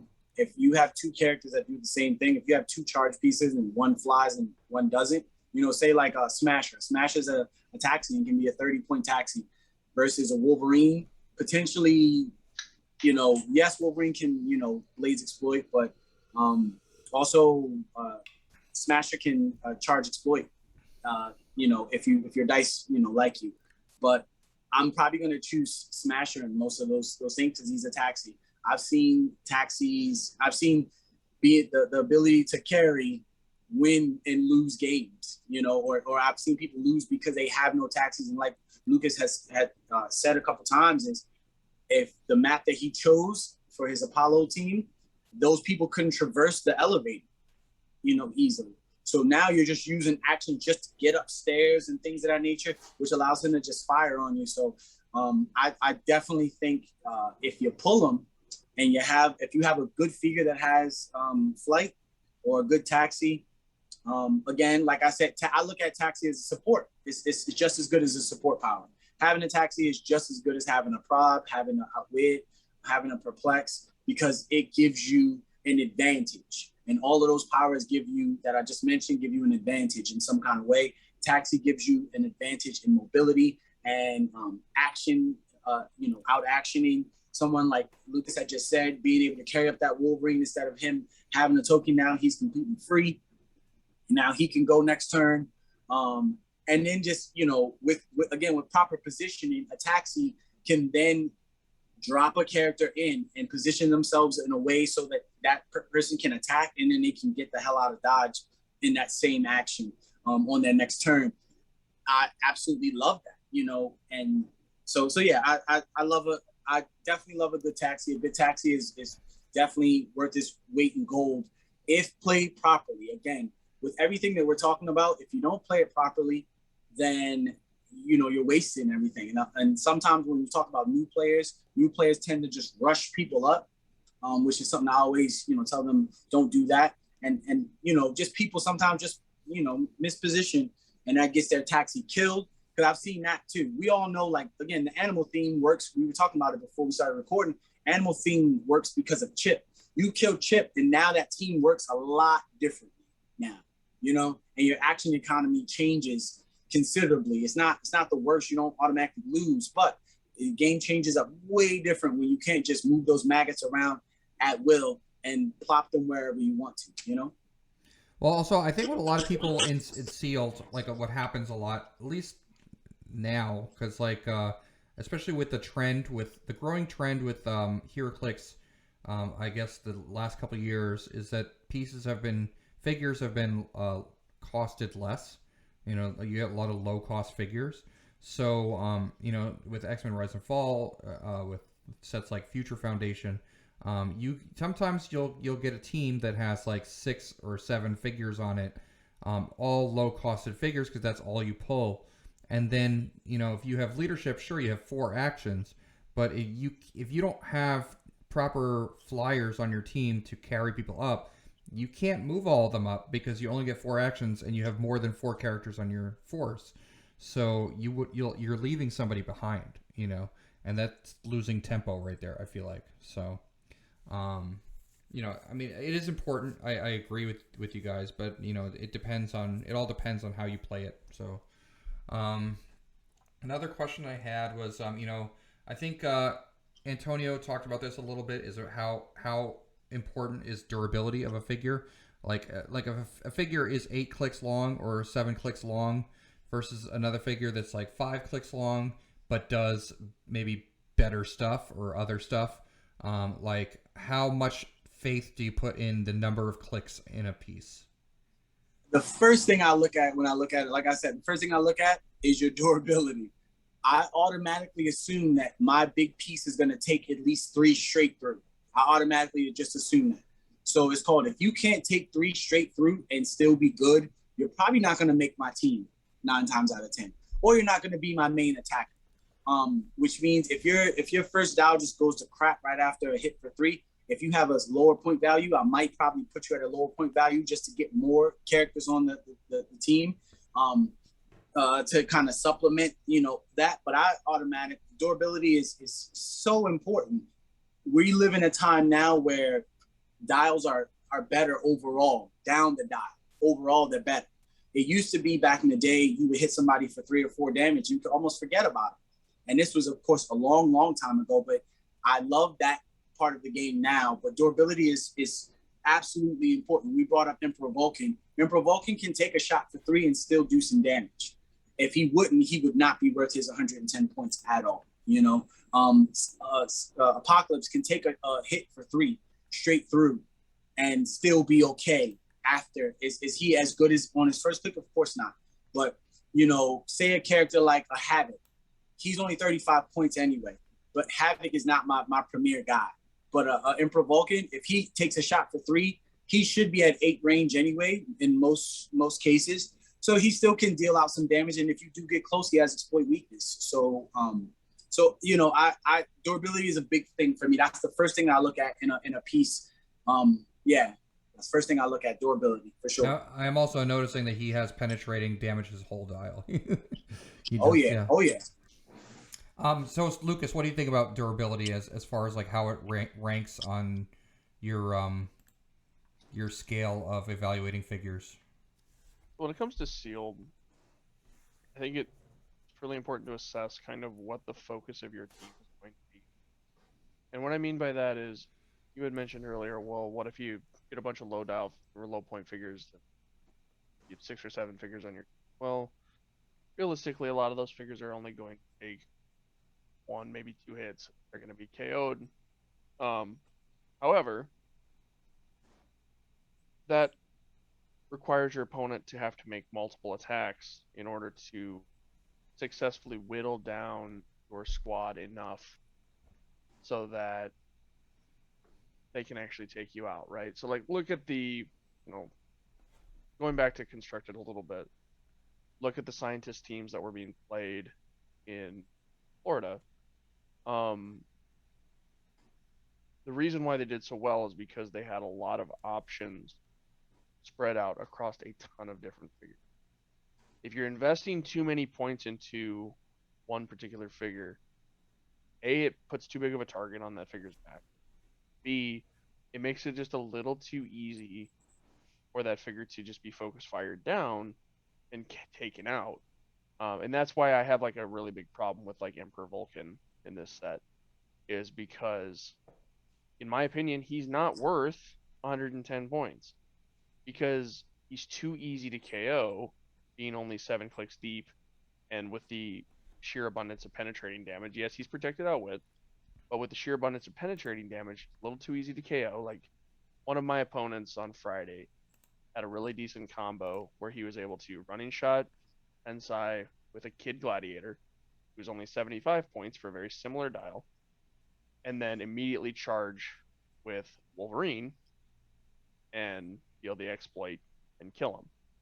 Now, granted, he did end up rolling the needed 4 to kill him with the Wolverine, but the point still stands. He only took 2 actions with no help from anything else, in order to just take out this 110 point figure from jump. with very minimal effort. And this was well into the game, right? We were developed, everybody was moved, all the close pieces were moved up, figures were starting to get TKO'd. So at that point, it can be kind of tough to get away from some of those close pieces, especially when you're somebody like me who just always seems to fail their breakaway rolls no matter what. Um, and so like when I look at a team building, I have a really hard time playing tent poles unless it's my only option because of how easy it can be to just focus fire them down, right? Um, I think Apocalypse is unplayable and sealed unless he's your only option, and it's because of two reasons. Yes, he has a long dial. Yes, he has good reducers, and then he gets Mastermind later. Um, but he is a lot of points for something that can just be kind of triple shot down. But also, Apocalypse gives steal energy to your opponents, which is a terrible, terrible mechanic, in my opinion. The last thing you want is your opponent's Wolverine to Heroclix because of an effect you gave. And he does that. He just gives Horsemen and X-Men steal energy. And there's a lot of X-Men in the set. A lot of them. So like I struggle with playing figures like that just because it's a lot of investment. And that's the same exact thing that's happening in constructed play right now. And the reason why you don't see one-man armies. That's why you don't see 300-point God Doom being played and done well with.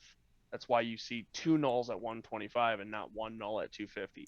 Well, It's yeah. too So easy. let me ask you guys both a question. Sorry, because this is to your topic here. Okay, just in theory, with Ever Vulcan here, he's 110 points, right?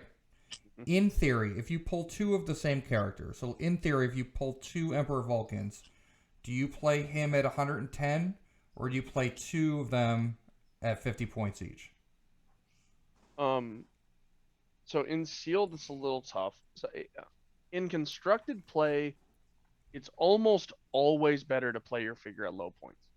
Almost always. It's because you get a better economy, right? If I can choose to play two Vulcans at 50 versus one at 110, I'm just getting more, right? I'm getting more actions, more attacks, more taxis, right? More rolls for willpower, more rolls for leadership. Technically, you're getting If more clicks of life too, because this is technically yeah, it's like 8 clicks of life with like, and yeah, you have to it's you have to. seven, yeah, 7 versus 8 in that instance, right? But when it comes to sealed, I think in that situation you need to look at where your damage is coming from. Did I pull other range threats? If the answer is yes, maybe it would be better to play two at 50. But if I didn't, well, maybe one at 110 is a little bit better, so I can get that running shot pen side.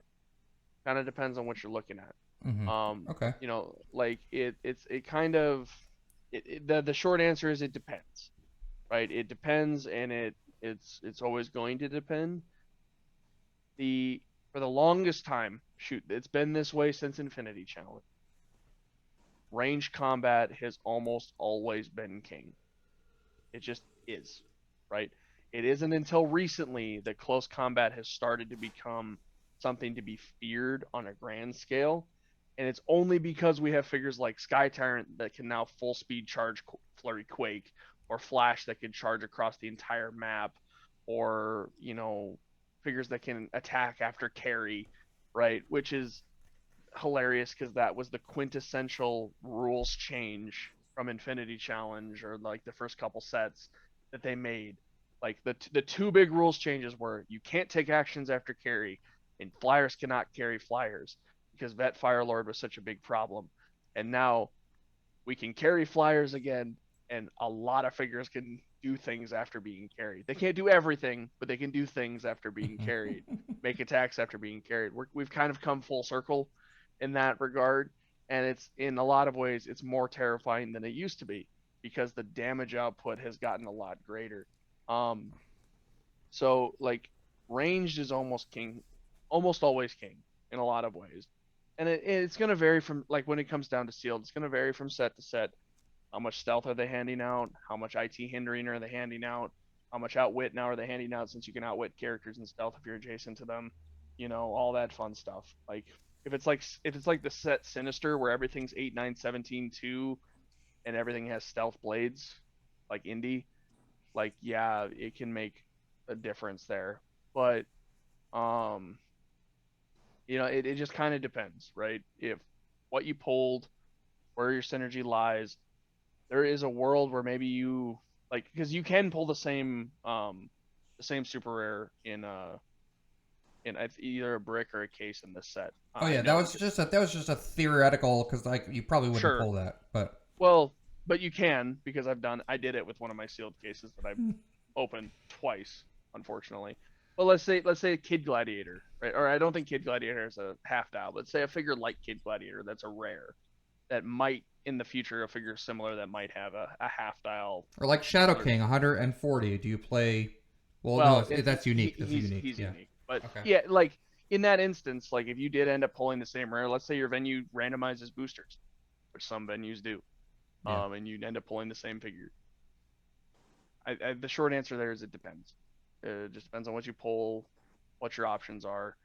Typically speaking, from a team building perspective, it is a better economy to play two at half than one at full. Typically, just how the point values work. It's how the design of the game works. It's just how it is. So I also wanted to add for people. You mentioned something about like figures that can do stuff after being carried. If you're ever looking at a figure and you see like free attacks, like anything free, it's always good, right? Like, like you always want stuff that has the words free, or anything that like you can do this for free, do that for free. Sidestep is always a great power as well because it adds mobility. It's free. You can do something for free. You always want figures that can do something for free, especially attacks, free attacks. So if you ever come across a figure that has free attacks. How about stop clicks? Do you guys place a lot of value in stop? Like, is that an auto play if something has a stop click, or not necessarily? I mean, it depends on, again, it depends on your durability, what's necessarily in the set. I personally would, in that scenario you just had, I would play both Vulcans at top dial because that's only 220 points. I have 80 points, which is possibly 3 more figures in the set to potentially throw behind them so that they can, since they have traded Mastermind, they shouldn't be taking hits from scrubs. Sure, Wolverines are out there and everything like that, and all this good stuff. But again, that's just me. But stop clicks are great. But again, if you actually set up punches and bunches, stop clicks mean absolutely nothing. If set up right.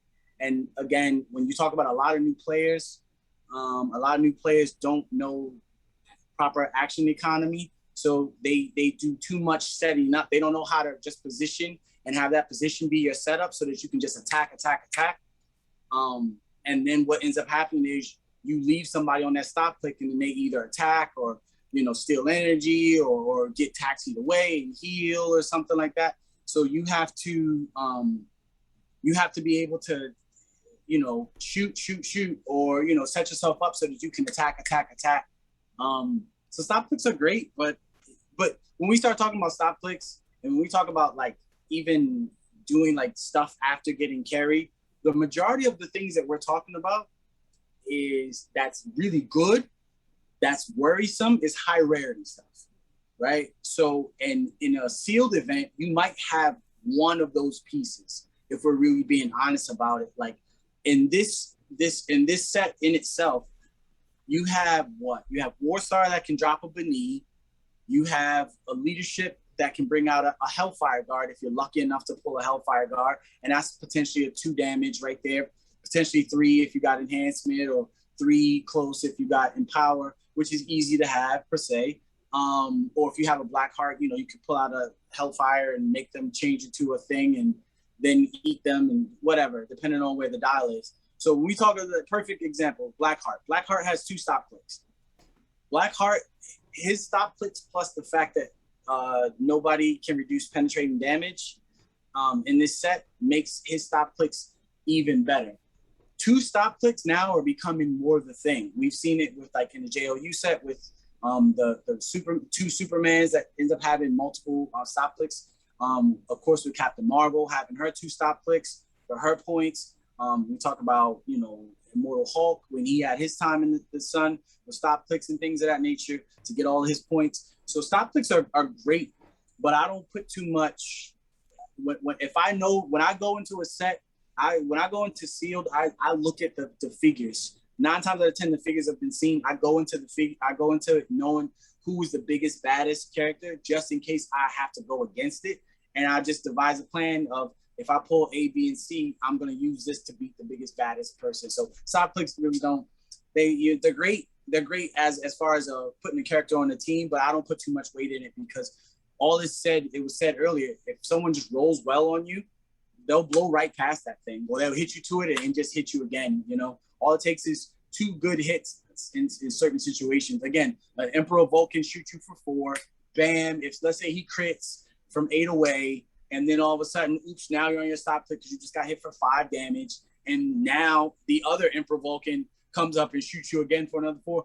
So who cares about your stop clicks? They mean absolutely nothing. You know what I'm saying? When you hit me for 5 with your Apocalypse, Tony, if you would have had another attack on my Deadpool, he would have been dead. I know. I was trying But to you get didn't one. have you didn't have another, and that's just because of you use your tempo to move him all the way over.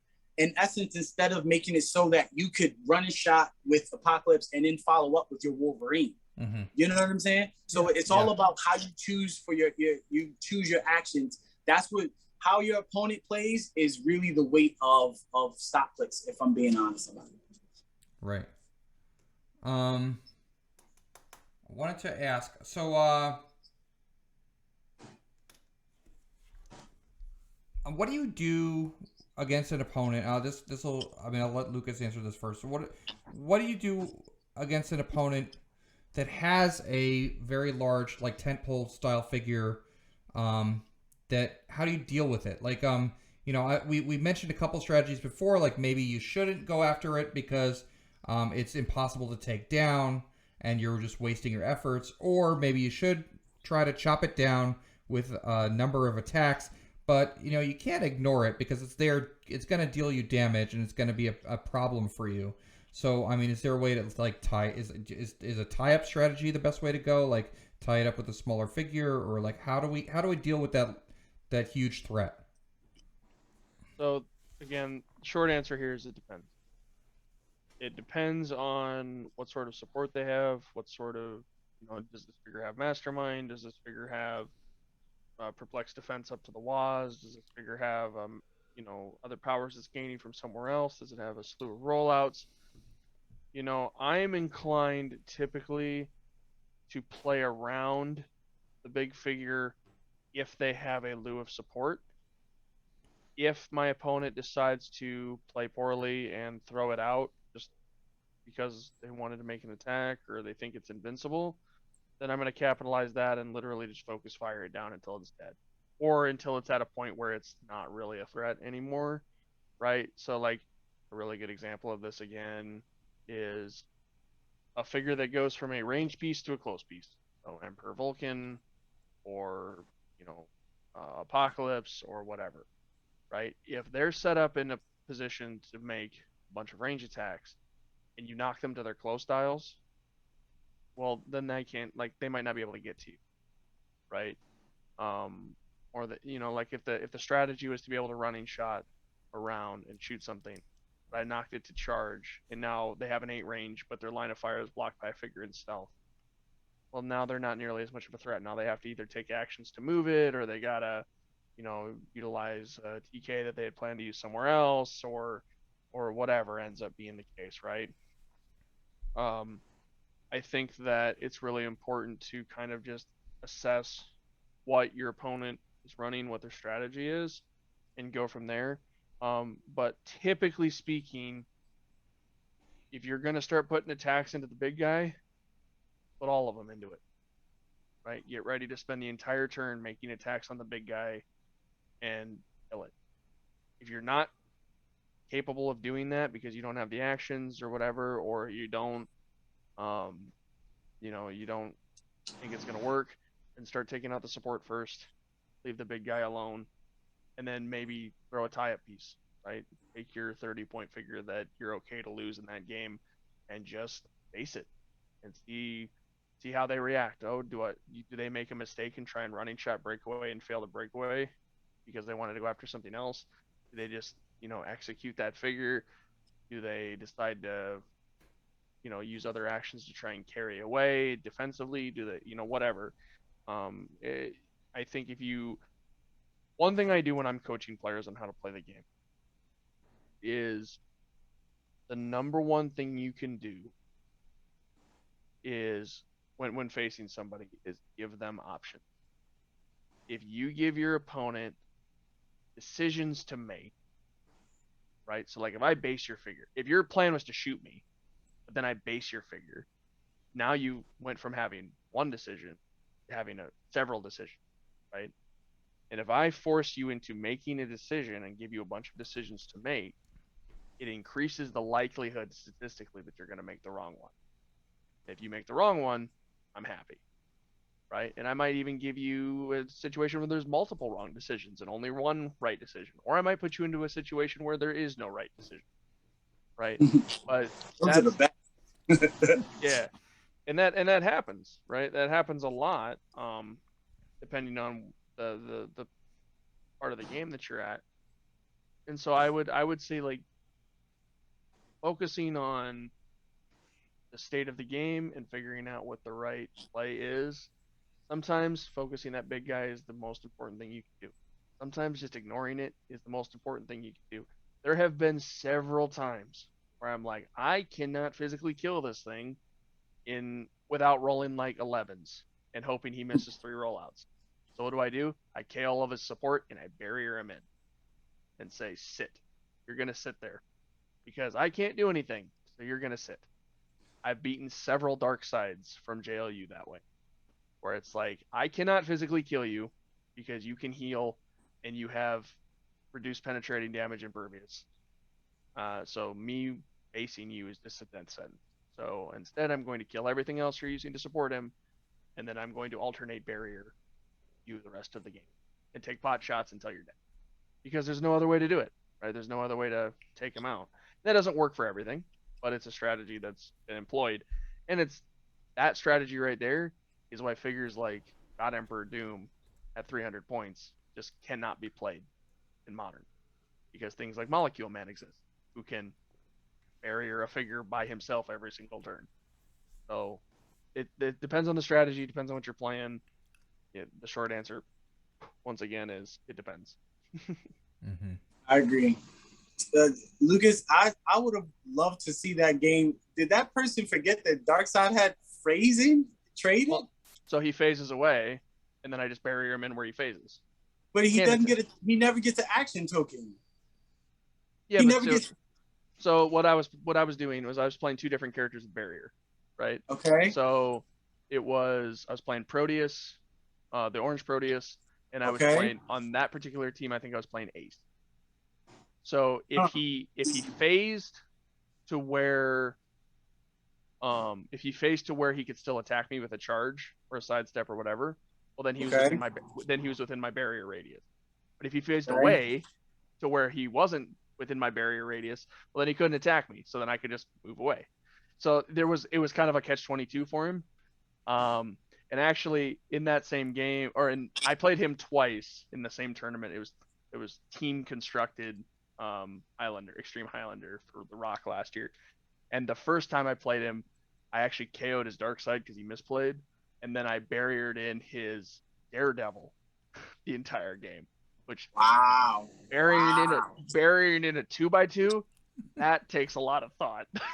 I mean, yeah, that's placement. Oh my gosh, if I'm that guy, I would have. Oh Lord, Tony, I think I definitely the main thing that I tell new players when they go up against a big figure is don't freak out.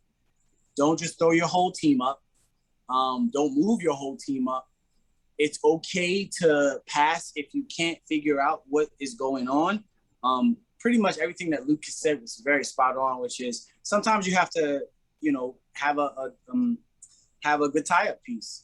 In Rise and Fall, Mystique, the uncommon Mystique is a perfect tie-up piece. Because for me, a good tie-up piece is someone that can take 3 to 4 damage, not die, and still be an effective tie-up piece that you cannot ignore. Mystique just so happens to be just that. She has Blazer whole die.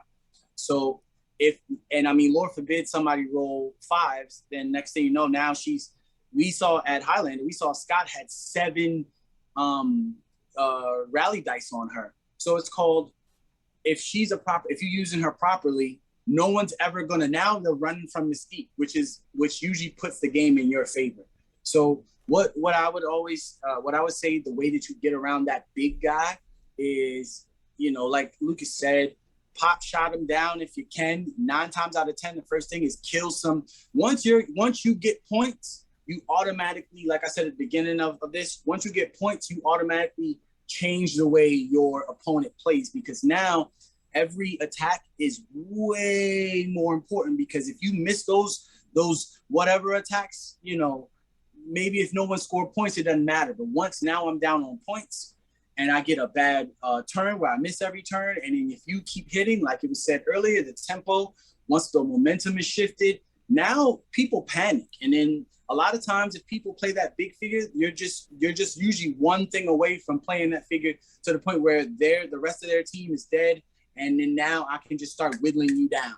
So that's how you really do. You really got to look at who's the easy mark on a team, KO them, so that even if they KO someone who just KO'd their figure, at least now you guys are both starting to battle, and then you starting having possibly, they're in a position, that big figure is in a position where they can get knocked down a little bit or possibly KO'd. It's really all about, building your team and positioning. Like it's been said multiple times in this stream, proper positioning is literally the key to this game. And map choice is also another big key to this game that we haven't really touched on as much, but a good map can prevent a tent pole from doing exactly what the hell they want. Oh, you got long range? That's fine. Here's these walls. Now come get me with your running shot. When you really gotta, go around walls. Oh, you're a big, close combat monster. I'm just going to shoot you to death for range, or even just make it so that you're out in the open. So it's harder for you to get around walls, set up your attacks and your charges and everything like that, and get me the way you want. So that's what I would tell new players, and just even existing players, because just because someone's been playing the game for some years doesn't mean that they know how to properly position. I've seen it unfortunately done so many different times, and that can win and lose you a game. Yeah, and I think a lot of it has to do with knowing the opponent's dials. I mean, I spoke about this before, like just reading, going on sites like Clicks Nexus, HC Realms, looking at your opponent's cards. Always asking your opponent, "Can I see your cards?" Right before the game. Always don't forget to do that, because you always want to look to see what their dial is. I mean, I know like figures like Wolverine and Sabretooth, if you hit them just once, they will, they often go from charge to something like flurry, which is, flurry's a great power, but if it's taking up the speed slot, then they have no move and attack. So there's no way for them to move and attack. So it's possible that they might just get stuck in one square and have to move to reposition themselves in order to get an attack. So, hitting them off of that charge is really important. That's another thing we didn't talk about is move and attack. How important is it for a figure to be able to move and attack in the same In sealed turn? is detrimental. In sealed, it's detrimental. It's definitely, like I said, when I look at durability and I look at powers, moving attack is detrimental. It's in constructed is detrimental, and no constructed team that I've seen can't do something where they can't move and then cause damage in some kind of way, whether it's the shredders with the penetrating, or a maggot, or a Guy Gardner, or something like, or now we have Sky Tyrant. Moving attack is everything in this game, and it's never gonna not change. I've yet to see a team besides Cop, like I think, and even the Cop cards from back in the day, they dealt you damage by moving. So there's no teams that I know of that can win a game without any moving attack that I've seen being able to move and deal some kind of damage in some kind of way. So it's detrimental in sealed, and it's especially in sealed, but definitely constructed as well. Yeah, Lucas, you agree with that? There is a reason hypersonic speed got nerfed and benched at the same time. There's a major. There's also a major reason why figures like Sky Tyrant and Flash are so good, even though they don't have hypersonic speed, is because they have powers that emulate hypersonic speed and in some ways do it better. Um, it there are very, very few figures that have ever been worth playing that don't have some way to reposition and then attack in some way, shape, or form. Because it's always too slow. The tempo of the game is the most important thing. And if I'm going to, like, for example, a really good example of this is a figure from ABPI. A lot of people really like it, but it's never seen competitive play to any success, and that's Arno Stark.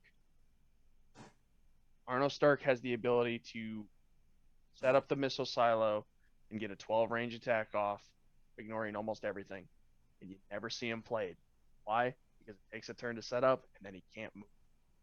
Well, what's the point of doing that if my opponent just repositions to be outside of his range now, or my opponent goes behind some sort of a wall, or my opponent body, what does whatever they need to do to make sure that it's not an effective attack anymore. It's yeah, it's incredibly important. Although, I mean, I would say Arno Stark's pretty decent in sealed though, and also figures like Sometimes. Shadow King too. Like in X-Men Rise and Fall, Shadow King, he's got an 8 range, outwit, So mind control, all that. sure, but like okay, look at Shadow King. If your opponent, let's say your opponent pulls low-costed figures that don't do anything, like Multiple Man, right? Multiple Man's mission in life is to be mastermind fodder. It's a body block. That's what he does for Mm-hmm. 10 points, right? He doesn't do anything else. If you're playing against a Shadow King, put the Multiple Man in front of whatever figure you're afraid of getting mind controlled. Easy as that. He doesn't have double circle arrow on the targeting. He doesn't have improved targeting characters. So the only way he's moving around to reposition his mind control is if your opponent pulls TK to go along with it, which isn't that hard with Miss Mar or uh, with Rachel being. I think it. I think it's. Yeah. I think it's. I don't think it's Rachel. I think it's. Miss Marvel is Rachel Summers. Okay. Yep, yep. But either way, like it's really easy to play around figures that silo, right? That sit in one spot and take shots. Really easy to reposition around them. A lot harder to reposition around figures that can move and then make attacks, especially when those figures have flight, right? Then you can't even hide unnecessarily or like unelevated, and especially now that like powers like plasticity no longer stop movement, you can just fly right past people, right? It used to be able to, oh, I'm going to play on this indoor map and I'm going to put this character with plasticity on the other side of a door so that as soon as you go through the door, you have to stop. Well, light doesn't care about that anymore. On our way through. So I'm going to running shot around the door and then shoot you, right? Things like that. So move and attack is incredibly important. I'm not saying like characters like Shadow King can't be used to an effect, especially in sealed, but typically your figures that can reposition and then attack are going to be the figures that are the most impactful when it comes to your game. That is why a lot of people will swear up and down that overall in Heroclix, sidestep is the most important power. Because you are constantly repositioning your characters the most effective spot they can be, right? No matter what. And it's definitely the best new power that's come along. Like it's definitely the best new power. Out of the pink powers, sidestep is great. And also, if you don't pull anything with move and attack, like let's say you pull Shadow King or something like that, something that to your point before earlier in the video is that that makes TK so important because now you can TK them into position where you need it to be. Absolutely, it gives them mobility. Yeah, when I pulled Shadow King, I rarely was TKing Emperor Vulcan. I was TKing Shadow King almost always, just to get him in the best spot to mine from. Yep. Right before I got on here with you guys, I was testing out the new Cyclops Legacy card, and I don't necessarily like what they've done to him because they took some of the teeth away from him. With the ESD on my side of the map and all that good stuff, which makes him an easy mark.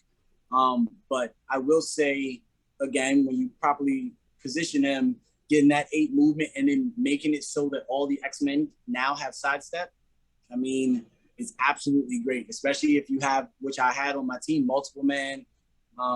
So now multiple man can sidestep back, and multiple man can sidestep, carry him, out of line of fire and everything like that. So I mean, it's a sidestep is definitely a very, very potent power for sure. It really is. All right. Great. So I just wanted to go. I actually have a document that I made, and I want to show you guys. Let me find that. So can you guys see this? And I will share a link to this to the viewers at home. I don't know how good it is. I made it, I actually made this to help my wife. I was teaching her how to play, and I made a document of team building tips.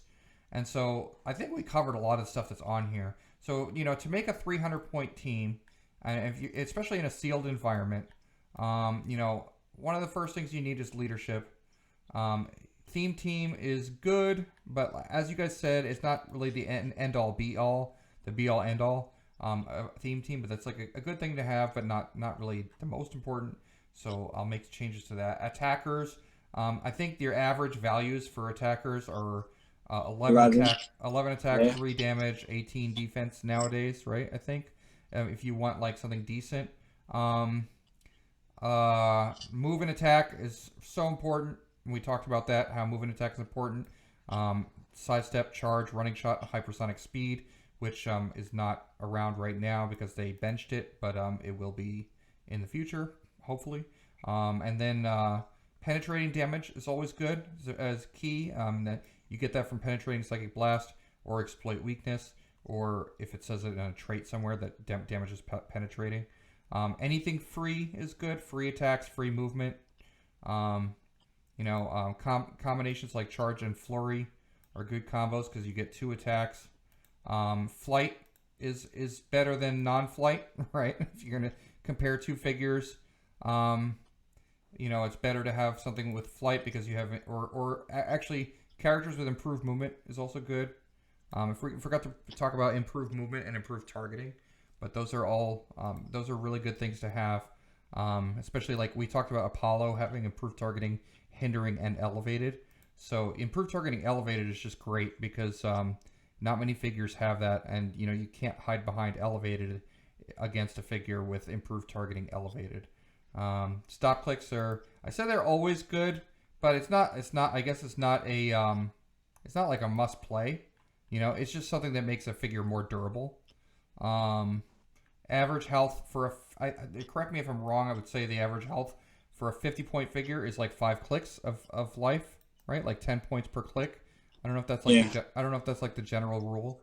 But yeah, that depends. Usually got to hit somebody for 5 or 6 to kill them. Yeah, I mean that really depends on the set. One Room in 80, your 60-point figures were 8 clicks deep. Right, that's true.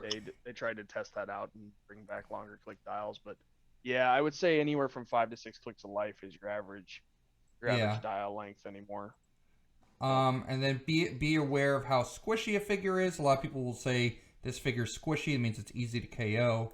A lot of your support figures are more squishy than your tentpole bigger figures. But they both have their place in Heroclix support figures and stronger attackers. Right now we're just talking about attackers right now. So when you're choosing an attacker, you want something that's durable.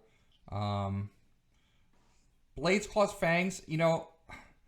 I don't put a whole lot of stock into Blades, Claws, Fangs unless it's penetrating, or unless there's flurry involved. Like that figure Dakin, who's 70 points or something, and he has 2 damage with blades and full move charge. He's good, but I always roll a 1 on blades. I always, every time I roll blades, I always roll a 1. So I don't put a whole lot of stock into blades, but you never know. It's a pretty good power because it does have potential for a lot of damage, and that can swing games a lot of times.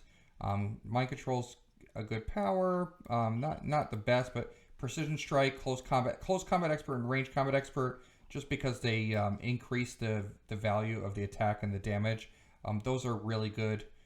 Precision Strike is really good in a set that has a lot of rollouts, like Super Senses, like the Wonder Woman set. Then you have your taxis and your mobility. So you could get figures on your team that carry other figures. Be on the lookout for Green Lantern team ability. I also forgot to put down Underworld team ability. Figures with Underworld. A lot of people forget that one. Underworld team ability. Underworld is really great.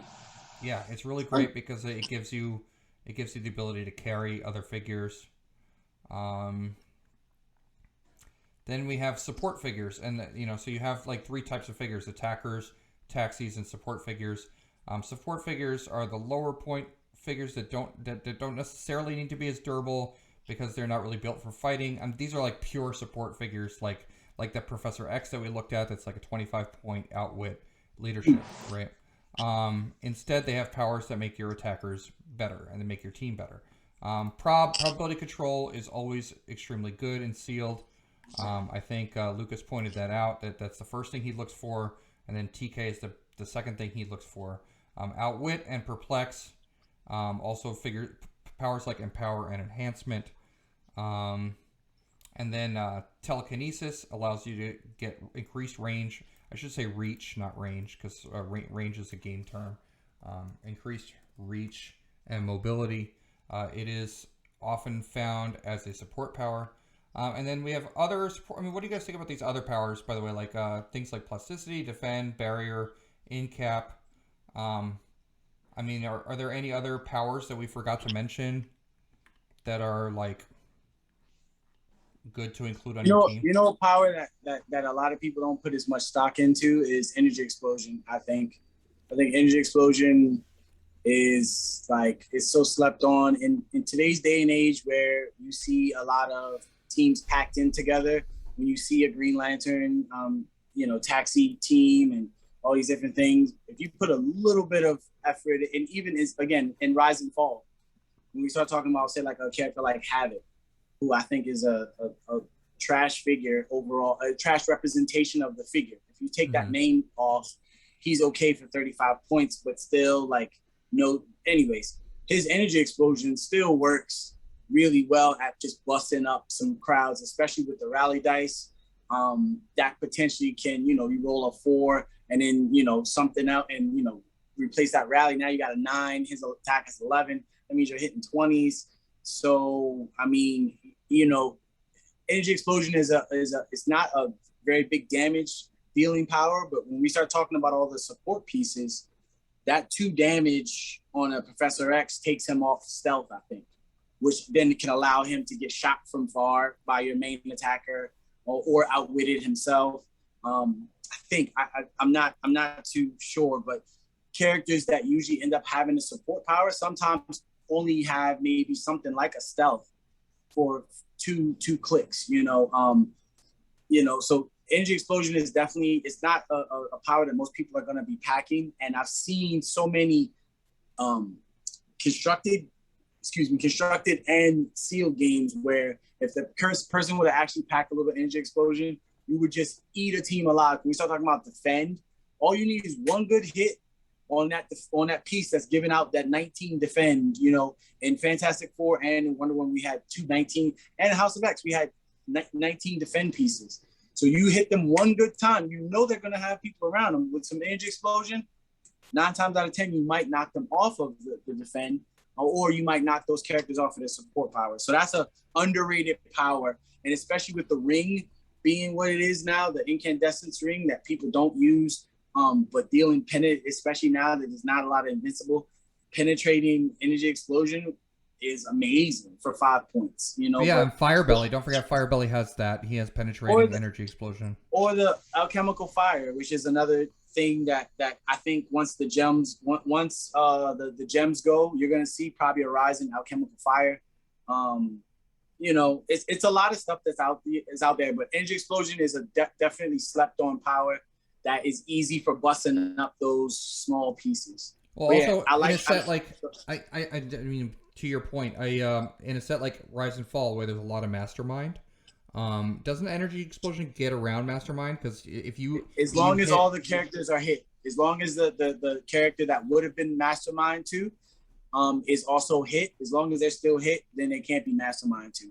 I literally just played that, the legacy card Storm, that she attacks you and she hits everyone within 2 of you. No line of fire needed. She hits everyone within 2 of you.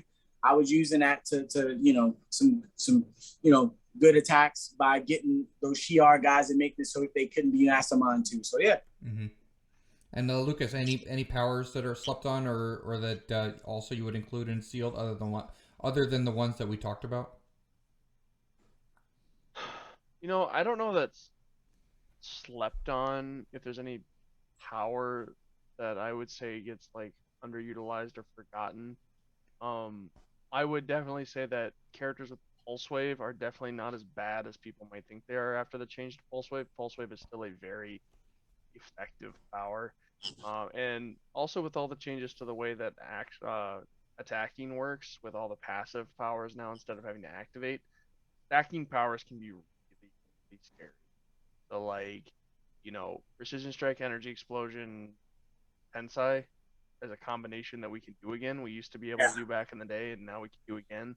Mm-hmm. That is huge. And obviously that doesn't happen in sealed very often, right? There's probably not going to be a figure for a while that's going to have all 3 of those powers at the same time. But like, if you ever have an ability to stack powers, like it's a really thing. Like, if you look at the set Fantastic Four Future Foundation, right? Nathaniel Richards is one of the best figures you can pull in sealed in that set, because he gives any figure an attack power. Well, if you look at it from the pure aspect of being able to stack, like let's say you pull well and get a chase, he gets Doom Sorcerer Supreme, and Nathaniel Richards gives him Energy Explosion. Well, now he's got Penetrating Energy Explosion or whatever, right? Like those are big things. So I don't know that there's necessarily a power that's being slept on, but I would say just be mindful of those stacking combinations, because they can be really scary if you're not careful. Yeah, I mean anything with penetrating psychic blast combos with any other once they do bring back hypersonic speed, don't forget that hypersonic speed also combos with penetrating psychic blast now. So once they do bring that back in a future set, you'll be able to do that. Also things like flurry and exploit weakness. I think you still do find that in sealed sometimes, like flurry exploit. So I mean that's something that didn't happen in the past that now combos with the new rules change. So that's really good. Quake is also good too. I think Quake is a great positioning power. We've been talking about positioning. Now that Quake can knock back characters with charge and things of that nature, and you don't got to do damage anymore. Now, if you just get hit with the Quake, you get knocked back. It just knocks you back, and now just knocks you back a static 3 if you get hit. Now it's not based on damage that you take. Now it's just if you get hit. That's a pretty another good power that potentially can just bust up a formation that could be problematic. You might have that defend piece, might have that prod piece, that enhancement or that empower. You get up and you Quake them, just to scatter them to the winds, to make them have to reposition, like we were talking about earlier, to make characters where they can't just sit still and shoot, but have to get into position and shoot is big. So Quake is definitely another power that, again, most people aren't going to necessarily want a piece with Quake, because now that since they changed the single target Quake, they took that away, and now Quake is just that base 2. A lot of people don't necessarily want to use it, but I've seen it used, and I've used it to good resolve.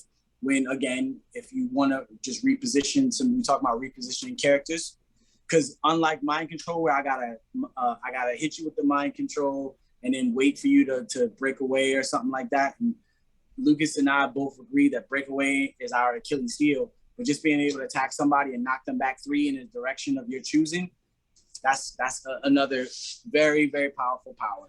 Yeah, I think we did forget to mention that just for advice for new players, don't forget to, if you roll doubles, don't forget that you do have that option of knockback, because you can reposition your opponent. A lot of people forget about knockback, especially now that they took away the aspect of knockback damage. but it is still useful. It is still useful to knock back your opponent 3 squares if need be. But guys, thank you for joining me on Coffee and Clicks today and talking in depth about sealed play. And I hopefully we helped a lot of new players that are trying to get into sealed tournaments and sealed events, or even existing players and experienced players that want to know more and learn more about sealed play and about team building. Hopefully, viewers at home, hopefully you've learned a lot about team building today, and you've learned a lot about the game of Heroclix in general. So thank you, Antonio. Thank you, Lucas. And don't forget, everybody. Well, don't forget to like and subscribe. By the way, I don't know if I mentioned that. And don't forget, everybody. Wake up and smell the clicks.